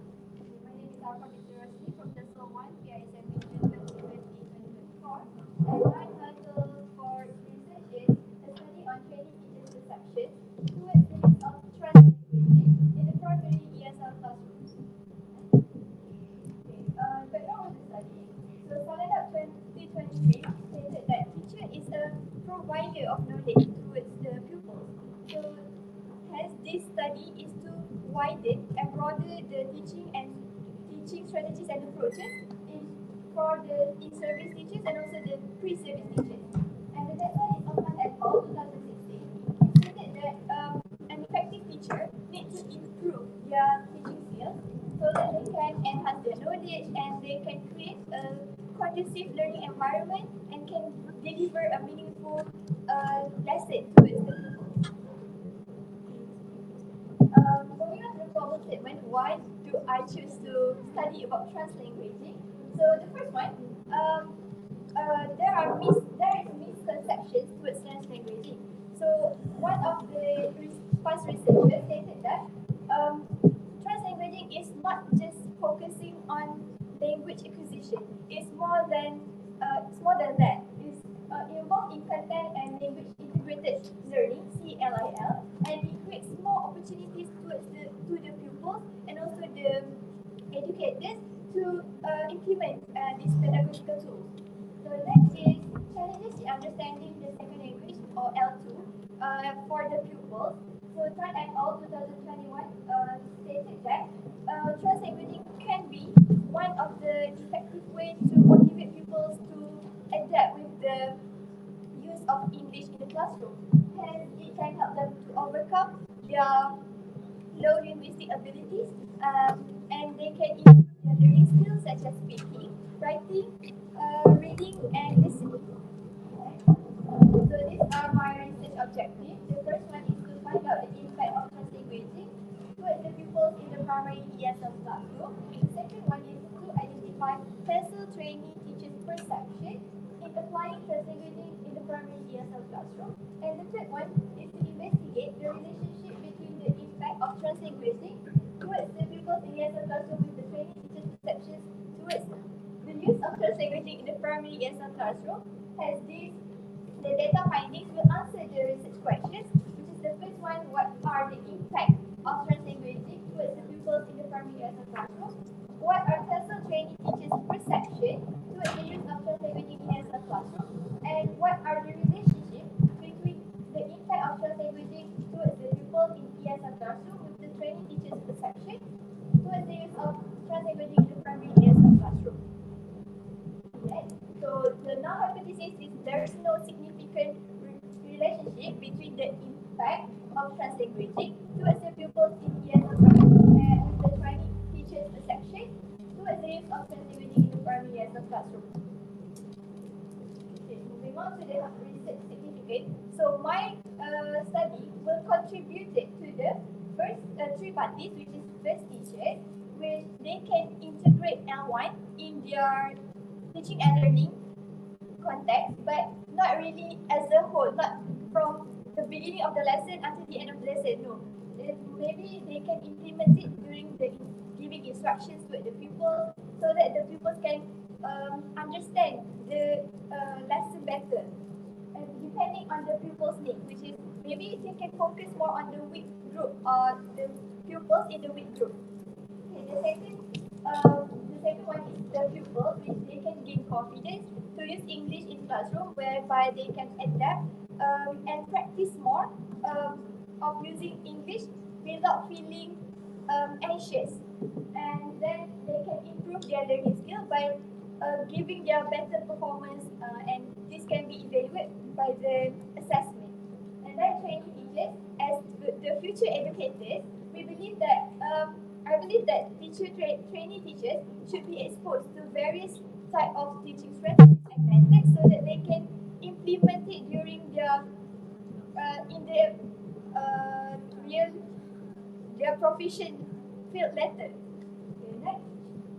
So these are the related past research from abroad. There are 4 of it, and the research design is case study, quasi-experimental, and qualitative, and there is no quantitative research design from past research. That's why I choose to do quantitative approaches. Next, and these are from local research. As you can see, there are only 2 of it, compared to the abroad one. So there's not lot of in Malaysian context, and one of the past research focus on the in-service teachers' perceptions. Okay, so both of the past research use qualitative research design. This is my conceptual framework. There are 3 independent variables or 3 elements, which is general knowledge, the impact of translanguaging, and the perception of training teachers that affect my dependent variable, which is the use of translanguaging in the primary ESL classroom. Okay. So I choose to do quantitative research approach, and supported by AC 2016, it stated that by using statistical data, it can reduce the time and effort for the researcher to get the result from a large sample of group. And my population is from TESOL training teachers PISMP June 2020-2024 cohort in IPG country. There are 70 respondents in total, excluding me, and 10 of them are for my pilot study, and the remaining respondent is 60 for my sample for real study. And for method that I use is total population sampling, which is one of the purposive sampling technique. Next,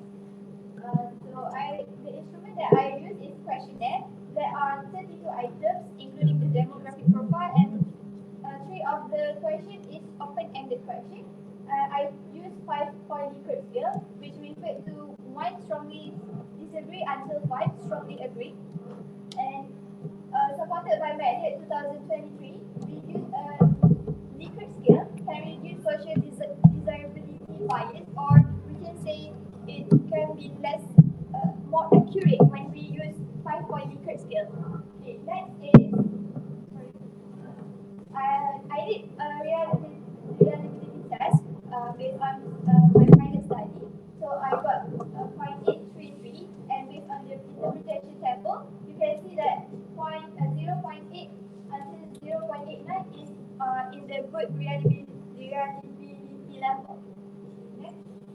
So this is the data collection procedure. Started with completed the written proposal and submitted to my supervisor to get her approval. And then I determine the population example for the current study, which is the real study. And then I construct questionnaire and adapt it from past research and send it to the expertise from JBB to check the validity of the item so that I can continue to conduct my pilot study. And then I distribute the link of the Google form of the questionnaire via WhatsApp group to the respondent. And then the gathered data is being analyzed quantitatively by using statistical package for the social science SPSS software version 22.0. Next, the data analysis procedure. I started with extracting the data that I collected from Google Forms into Excel format, and then after I edit the data, I transfer it into SPSS system by using the database provided to get the findings, the result, and the data is analyzed by using two different methods, which is descriptive analysis to answer my RQ1 and RQ2, and inferential analysis, which is Pearson correlation coefficient, to answer my RQ3. Next, so these are my data findings and discussion. For RQ1, what are the impact of cross-languaging towards the pupils in the primary ESL classroom? So the first one is the mean score interpretation table based on 5-point Likert scale that I use to interpret my data. And these are the findings of my data.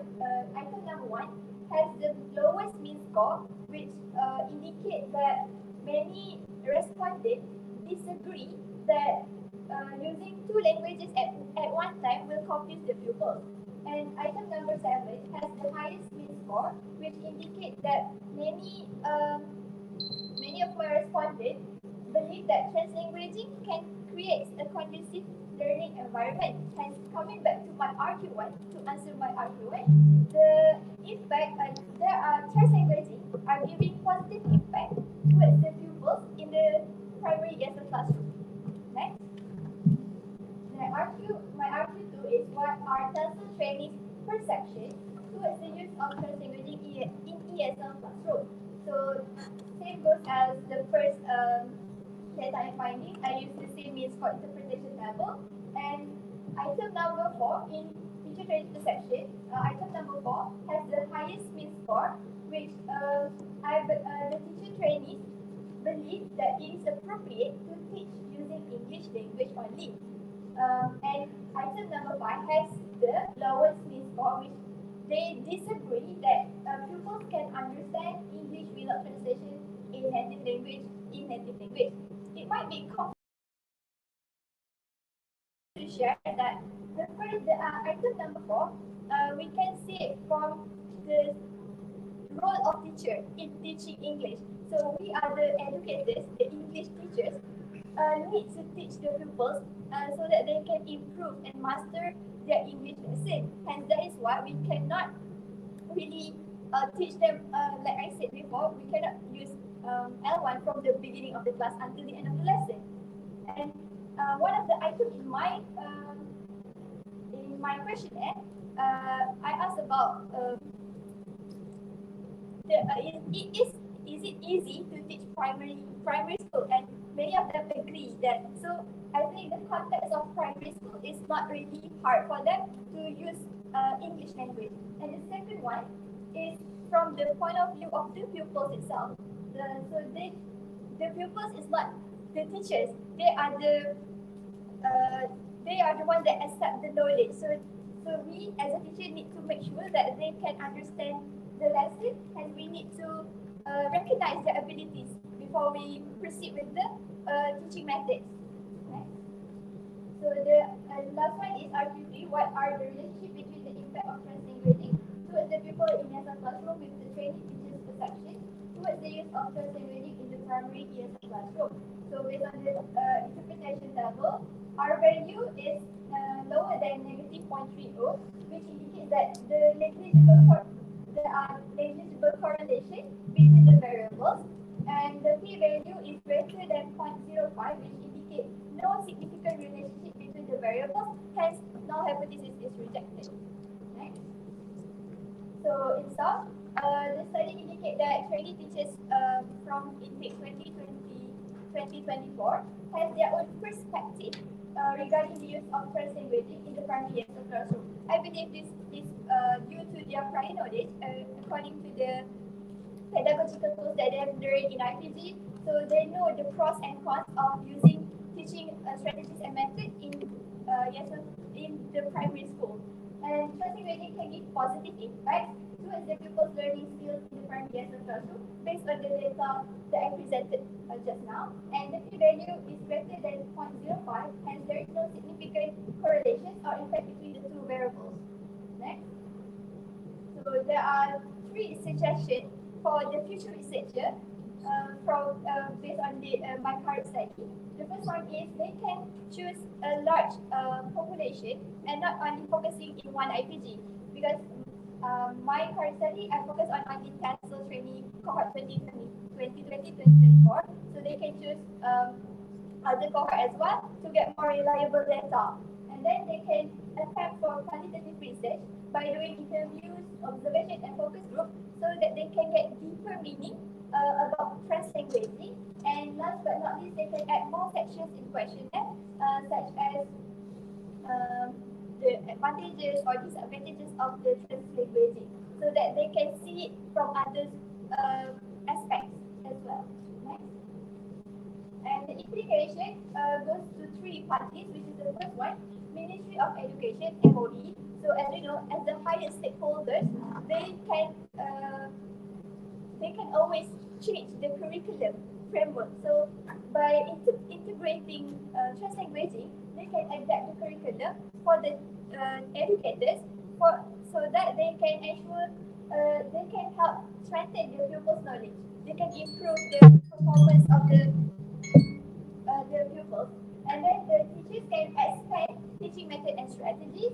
And last but not least, training teachers, as I mentioned before, as the future educators, they can integrate new pedagogical strategies, or they can improve the traditional method into conventional method.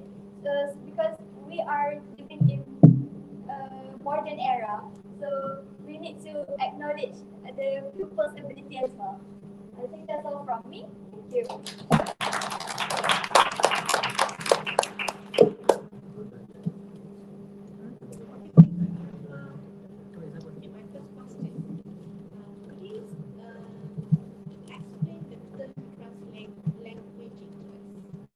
Thank you for your question, madam. So basically, in simple words, translanguaging is one of the pedagogical tools that act as a bridge by using L1 to teach L2 in a lesson.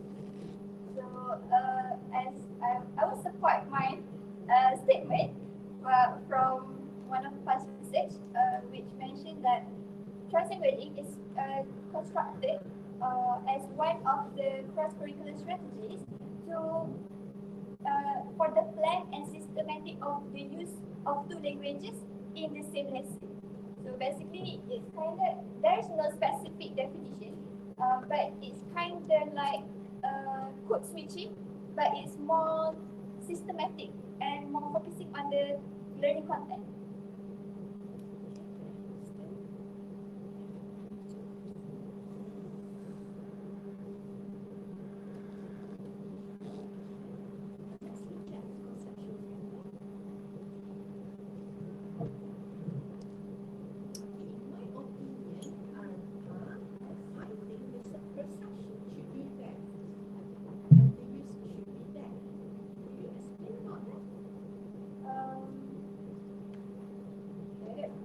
Based on what we have discussed before in class, these are the one that I put in my questionnaire. So hence that this will be my insight variables stated by the lecturers. So I think it is I choose perception to put perception here because I wanted to know the lesson training teachers' perception, because I believe not many of them know about translanguaging. So when I got the perception, and when they know about the translanguaging, then they can use it in the primary as a classroom.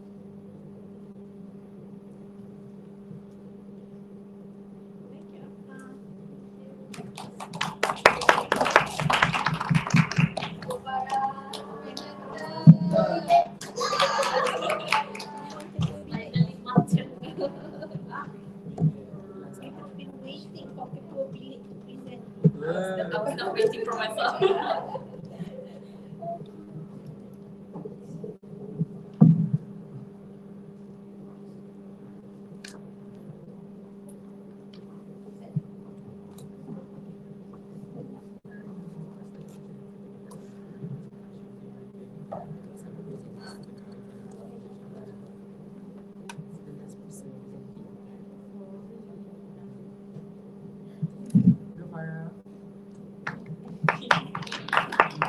Go.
Yes, Assalamualaikum warahmatullahi wabarakatuh. I teach the panels and my fellow researchers as well as our lovely juniors here.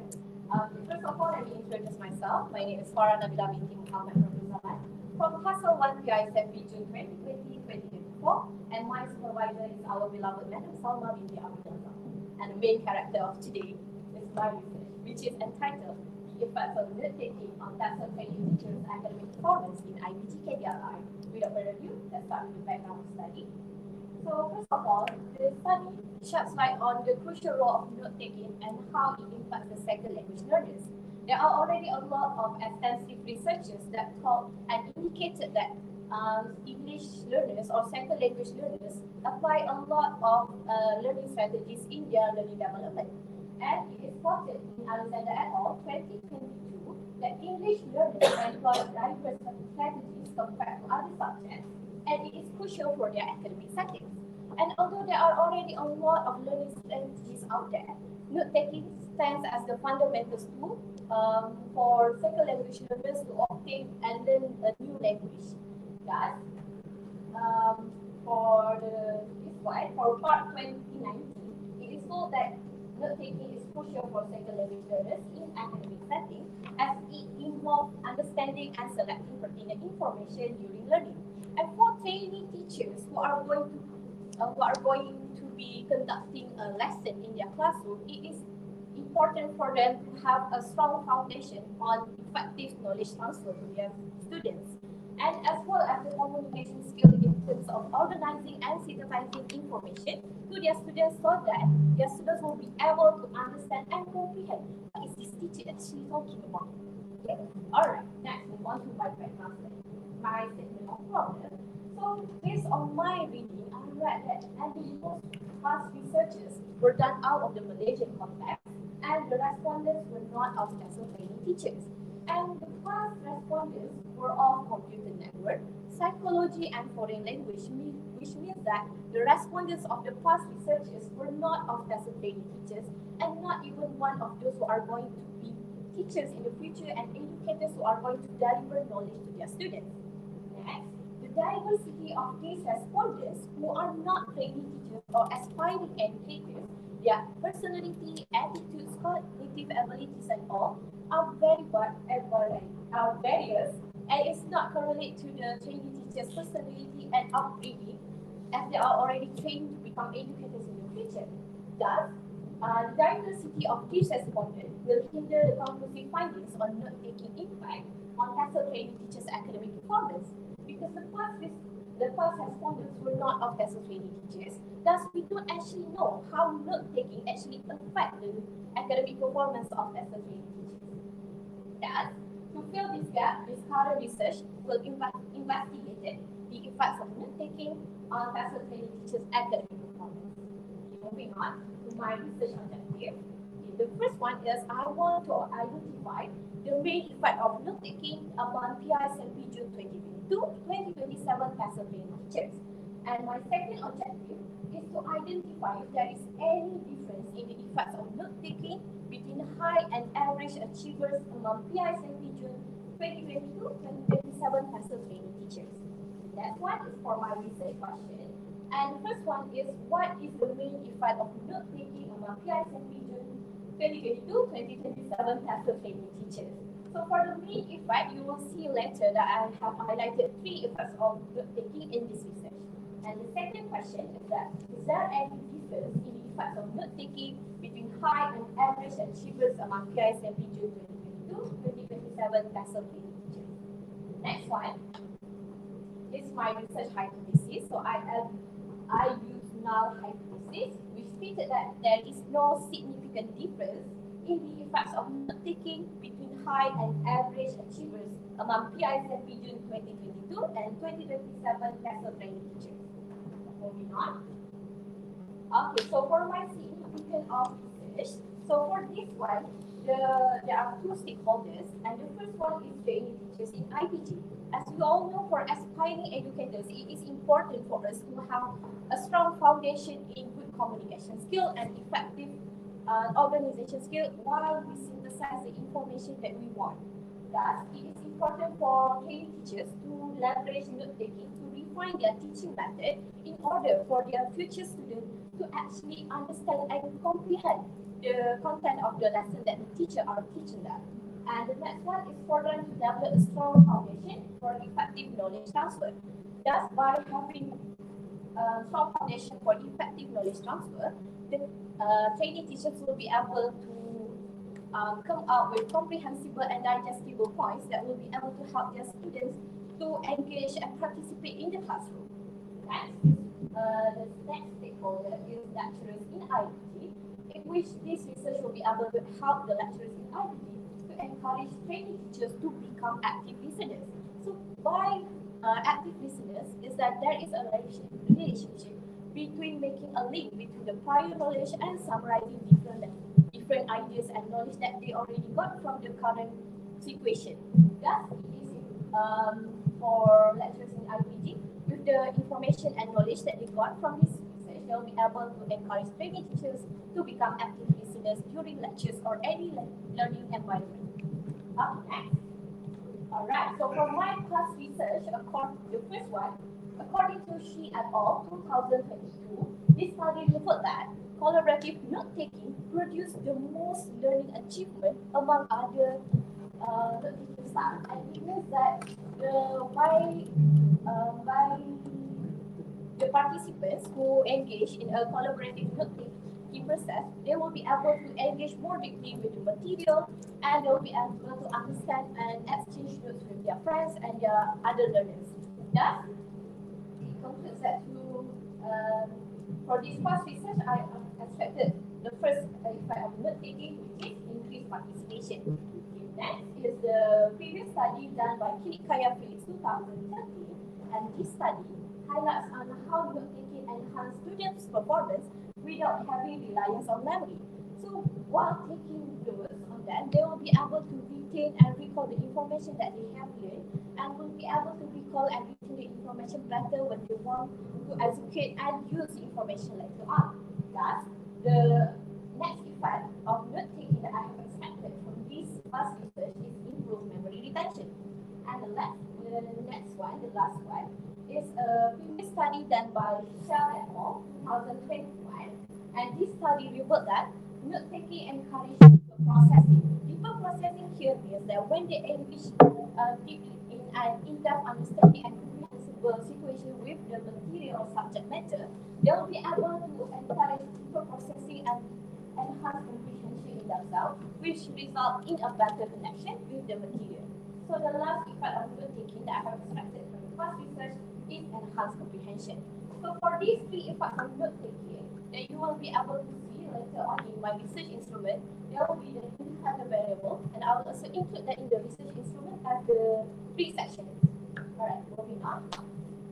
Okay, so for my methodology, so for my research approach, I use quantitative approach, while as the research design and using survey through an online questionnaire, and this online questionnaire is applied for liquid skill. So for the research instrument, the online questionnaire that I have produced was adapted from Kirikaya Phoenix 2013 and Clark et al. 2014.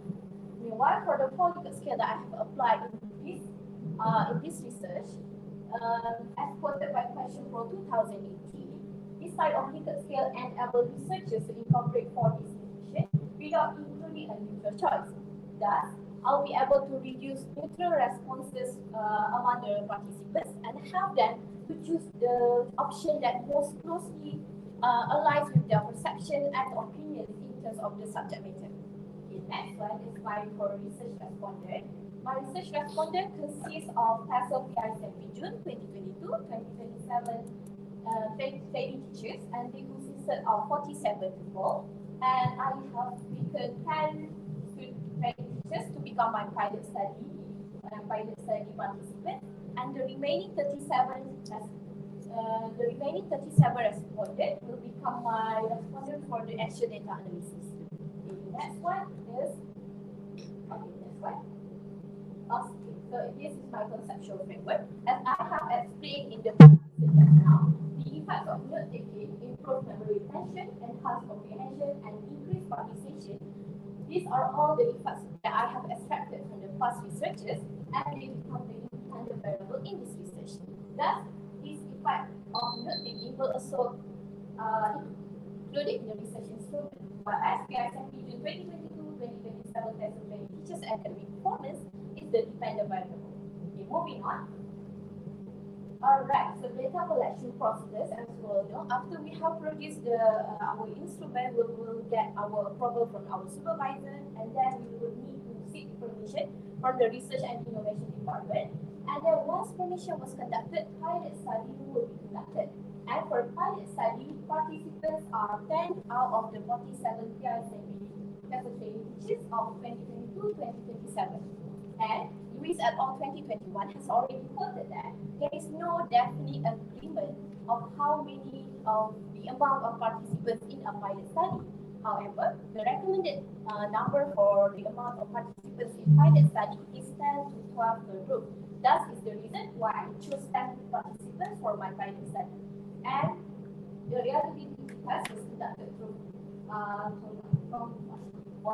and the most alpha that I got is 0.967, which if we refer to Sekarang 2016, the values for this Mohammed alpha of more than 0.9 is interpreted as the best. Thus, the research instrument will be able to distribute it to the respondent for the action data analysis. The next is my data analysis procedure for descriptive analysis. In order to answer the first research question, in order to find the main effect of note taking, I am using descriptive analysis. I will be referred to mean score interpretation by model unit 2009. And for inferential analysis, the dependent sample t-test was employed to answer the research question 2 in order to find out if there is any significant difference between high and average achievers among PICMP June 2022 and 2027 intake. Okay, moving on. This is my first finding and discussion. Research question 1. What is the main effect of note taking among this cohort of training teachers? And for descriptive analysis of effects of note taking, the enhanced comprehension holds the record of having the highest mean recorded, which is 3.46, and the lowest standard deviation. So if we look back to the mean score interpretation table from module in 2009, it is interpreted that this score, which is more than 3.46, is in the range of high.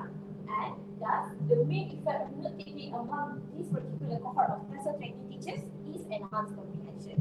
Okay, moving on to my research question 2. Alright, so research question 2 is asking if there is any difference in the effects of note taking between high and average achievers among this particular cohort of TESOL training teachers. Thus, the leading test here indicated that if the p-value is more than 0.05, then both groups had the same variance value as quoted by Samuels and Gilchrist 2014. And after conducting the independent sample t-test, it was revealed that the p-value for every effect of note-taking is higher than 0.05. Thus, we move on to the t-test for equality of means, which was highlighted in Andrew 2016 that said p-value that is higher than 0.05 is equal to no significant difference. Thus, all the p-values here for every effect here are higher than 0.05, which brings me to my conclusion. Alright, so for my conclusion, is research objective 1. The findings further prove that the main effect of note-taking among PIs and region 2022-2027 is enhanced comprehension. Thus, it achieved the first research objective in order to find the main effect of note-taking. So note-taking, the enhanced comprehension is one of the note-taking effects that I have listed in my research. And for note-taking effect of enhanced comprehension, it was highlighted in several studies such as Alexander et al. 2022, Clark et al. 2015, and many other researchers that highlighted how enhanced comprehension is the most significant result and effect that one will get if they practice note-taking in terms of having an in-depth understanding and comprehension of their material or lectures or any learning environment that they are included in. Next is okay, so for research objective, the finding revealed that there is statistically no significant difference in the effects of note-taking between high and average achievers among the same region, 2022-2027 as a training teacher, which means that all of the training teachers are indeed affected by the effects of note-taking. However, the academic performance of them does not by the difference in their academic performance. Okay, moving on to my suggestion. So for those who are interested in trying to do a research on a similar topic, I advise you to choose another choice of population, which is in the next research, maybe you can involve a bigger population and include other training teachers of different courses. So for example, in this research, I only concluded TESOL training teachers. So maybe in the next research or future researchers, they might want to include a bigger population that include other training teachers of different courses. Next, I suggest the other researchers to also use a different variable in which they investigated instead of the effects of note-taking. They might want to investigate the method or strategies for note-taking. Okay, moving on. The implications of training teachers in IPT, the first one, so by having an in-depth understanding of note-taking, it will equip the training teachers with effective and strong foundation of knowledge transfer, and it is very crucial for them to have this skill in order for them to produce comprehensible and digestible points for the students in order for them to deliver their lesson in the future. Next, the study will also empower training teachers to craft activating and effective lesson plans. Okay, moving on to the lecturers in IPT. Lecturers can also integrate interactive platforms that aid students in effectively synthesizing information. So it also does quite the same with being an active listener to students, as they will be by being an active listener in lecture, they will be able to synthesize information and organize crucial information that they want to extract from a certain lecture. Okay, so now, yes.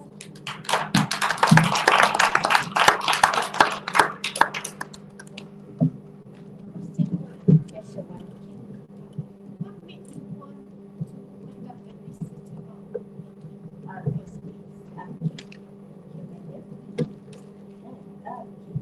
So first of all, as we know, as we all taught in this very moment, we know that note-taking is a very common learning strategy.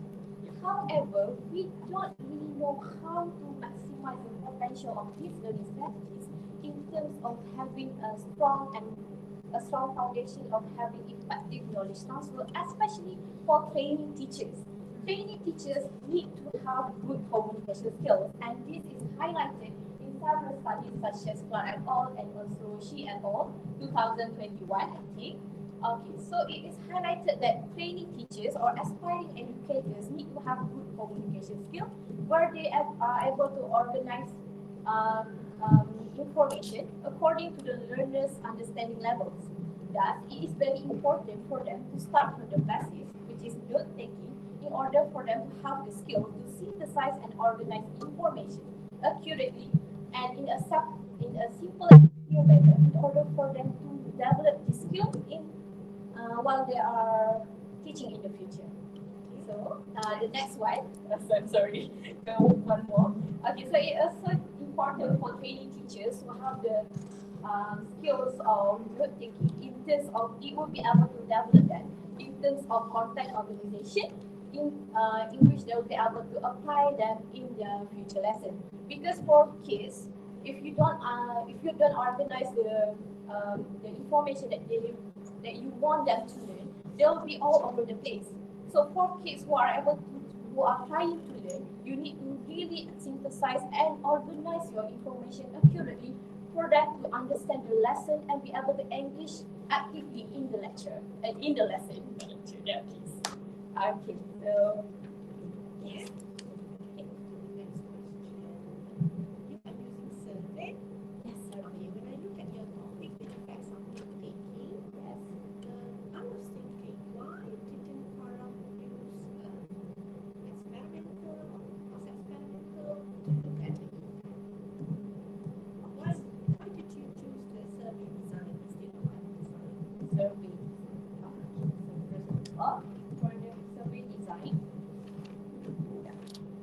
Okay, so for the survey design, as we have a limited time, but however, I don't want to break it on the time. But I want to look at the data analysis first, because by using quantitative approach and through survey, I'll be able to use statistical analysis data, which enable me to identify the pattern, trends, and correlations of the relationship of these two variables. And in order for doing that, I believe that by using the quantitative approach of survey, I'll be able to have data analysis of these respondents first, and then we'll be able to know and comprehend how is the relationship between them first. Question? Can I have one more? I'm looking at the conceptual framework. Alright. You have the PISMP 2022-2027 Sasol Trainee Teachers Academic Performance. Yes. So how did you measure the academic performance then? Okay, so for my research instrument, there are 4 sections, and the first one is demography, which I asked for their unit and CGPA results. So for these CGPA results, according to Malaysia Education Teacher Guidebook 2021, it is stated that the students who are able to achieve the CGPA result of 3.00 to 3.74 are considered as average achievers. Meanwhile, for those who are able to score between 3.75 to 4.00, they are considered high achievers. Thus, actually, what was the question? I'm sorry, I can't help myself. I'm sorry, but How did you measure the academic performance? okay, so I already answered your question. Okay, so I referred to the guidelines for Malaysian Education Teacher Guidebooks for 2021 in order to measure their academic performance and classify them into high achievers and average achievers.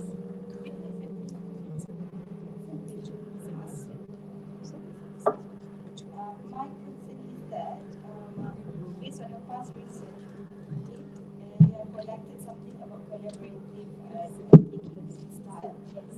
Right? How can you relate this research to your own research? Okay.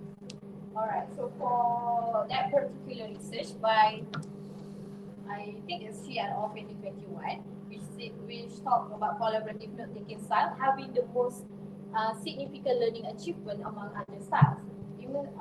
So for that past research, it means that I want to extract the effect of note-taking of increased participation between learners who practice note-taking as their learning strategies.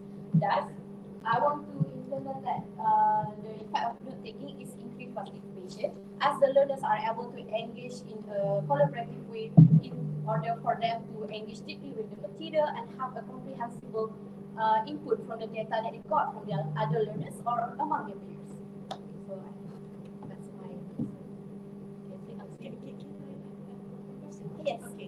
did you choose your population? I choose my population.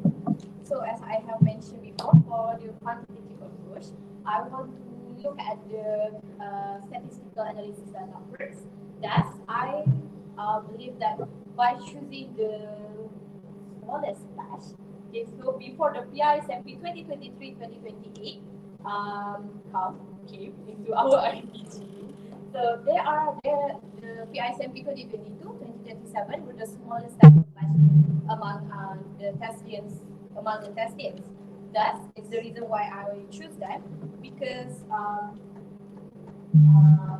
it is also time efficient for me to collect, and it also require less time for me to collect the analysis data for me to get the definite results of the research and the findings. Get it? I understand. I'm just interested why you were choosing the youngest. Oh, the youngest. So that's it. Your explanation.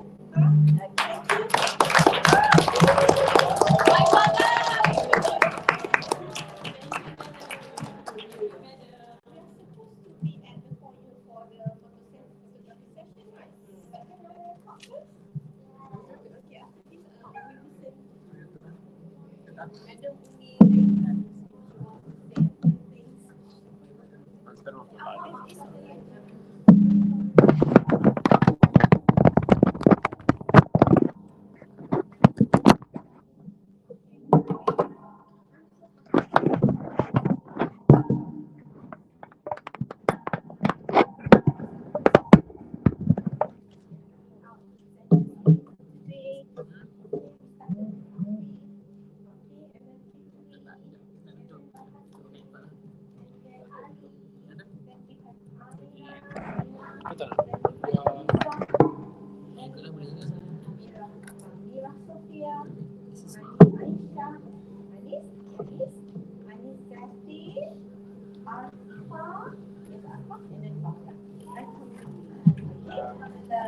Listening to your research finding, I feel I think it is very fulfilling. Macam kenyang. That's how it is. Very satisfying, right? So I'm so proud that you have gone through the full process of learning what is the proposal, and then I'm so happy that the juniors are here too. Okay, for the support, for the attendance, and also for getting the knowledge because you'll be going through this. And you look worried. I don't know why.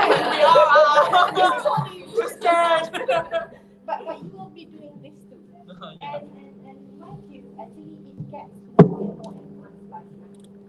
Okay, so I've been listening to the presentation from the seniors before this. The most advanced so far. Wow. It gets better and better. The advancements in the knowledge among the IPG students. Yeah? So now, listening to you explaining and you are not reading, I'm so happy. It shows that you have been practicing, I know. You have been practicing and I really appreciate that. And everything is intact in terms of the presentation of the slide. Okay, for me, all good, alhamdulillah. You delivered what you want to share with us. Okay, and throughout the process, actually, I want to relate this again to your ijazah sarjana muda, right? Why are we doing this? Why are we doing this?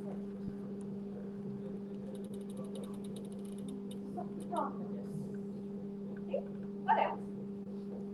Why? Because I think I always get this. Why do we need to do this? We just want to be teachers. Why do we need to collect data? Why do I care about Hamad Alpha? I always get that. So why are we doing this? I think it's because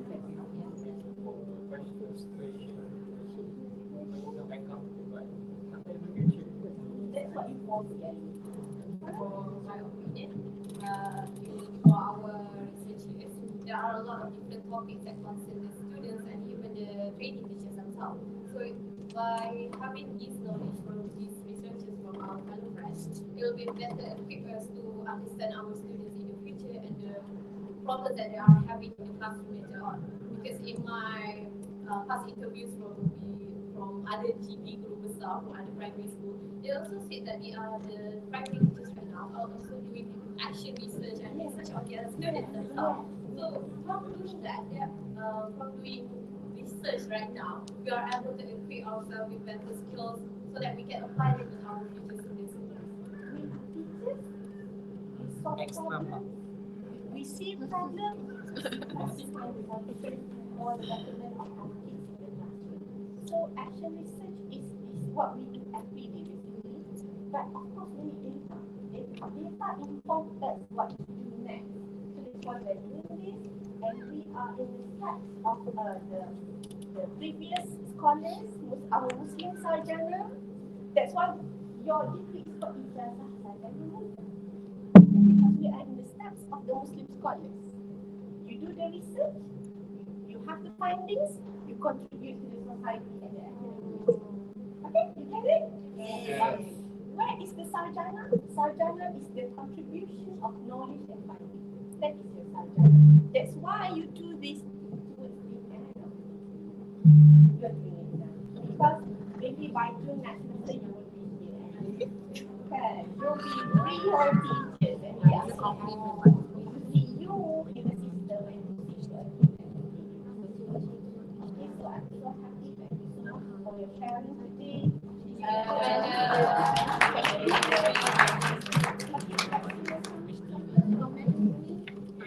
One word from me.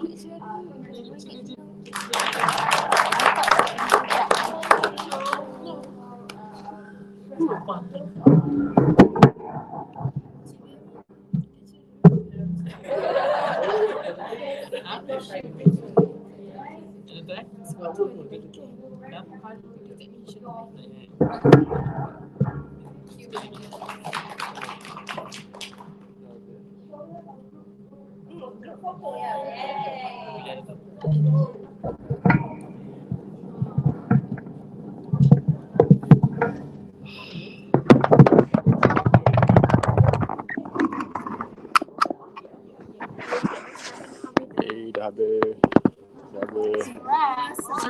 Surah. Habis dah. We're done with our seminar. Let's go out here. Excuse me, sir. What do you thought about the seminar today? I 5 years of presentation in the class, tutorials and stuff. It did a great toll to me. But at the end of the day, I didn't remember none of them. That was pretty spontaneous for me. And good luck for you juniors too, for facing the same problem as me. Okay?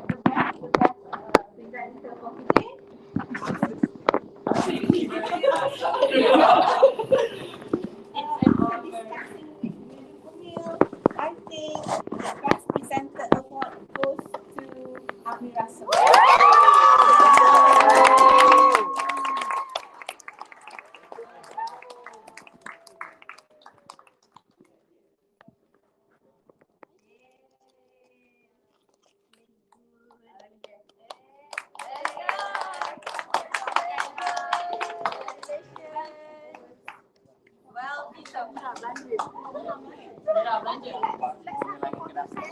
Excuse me, sir.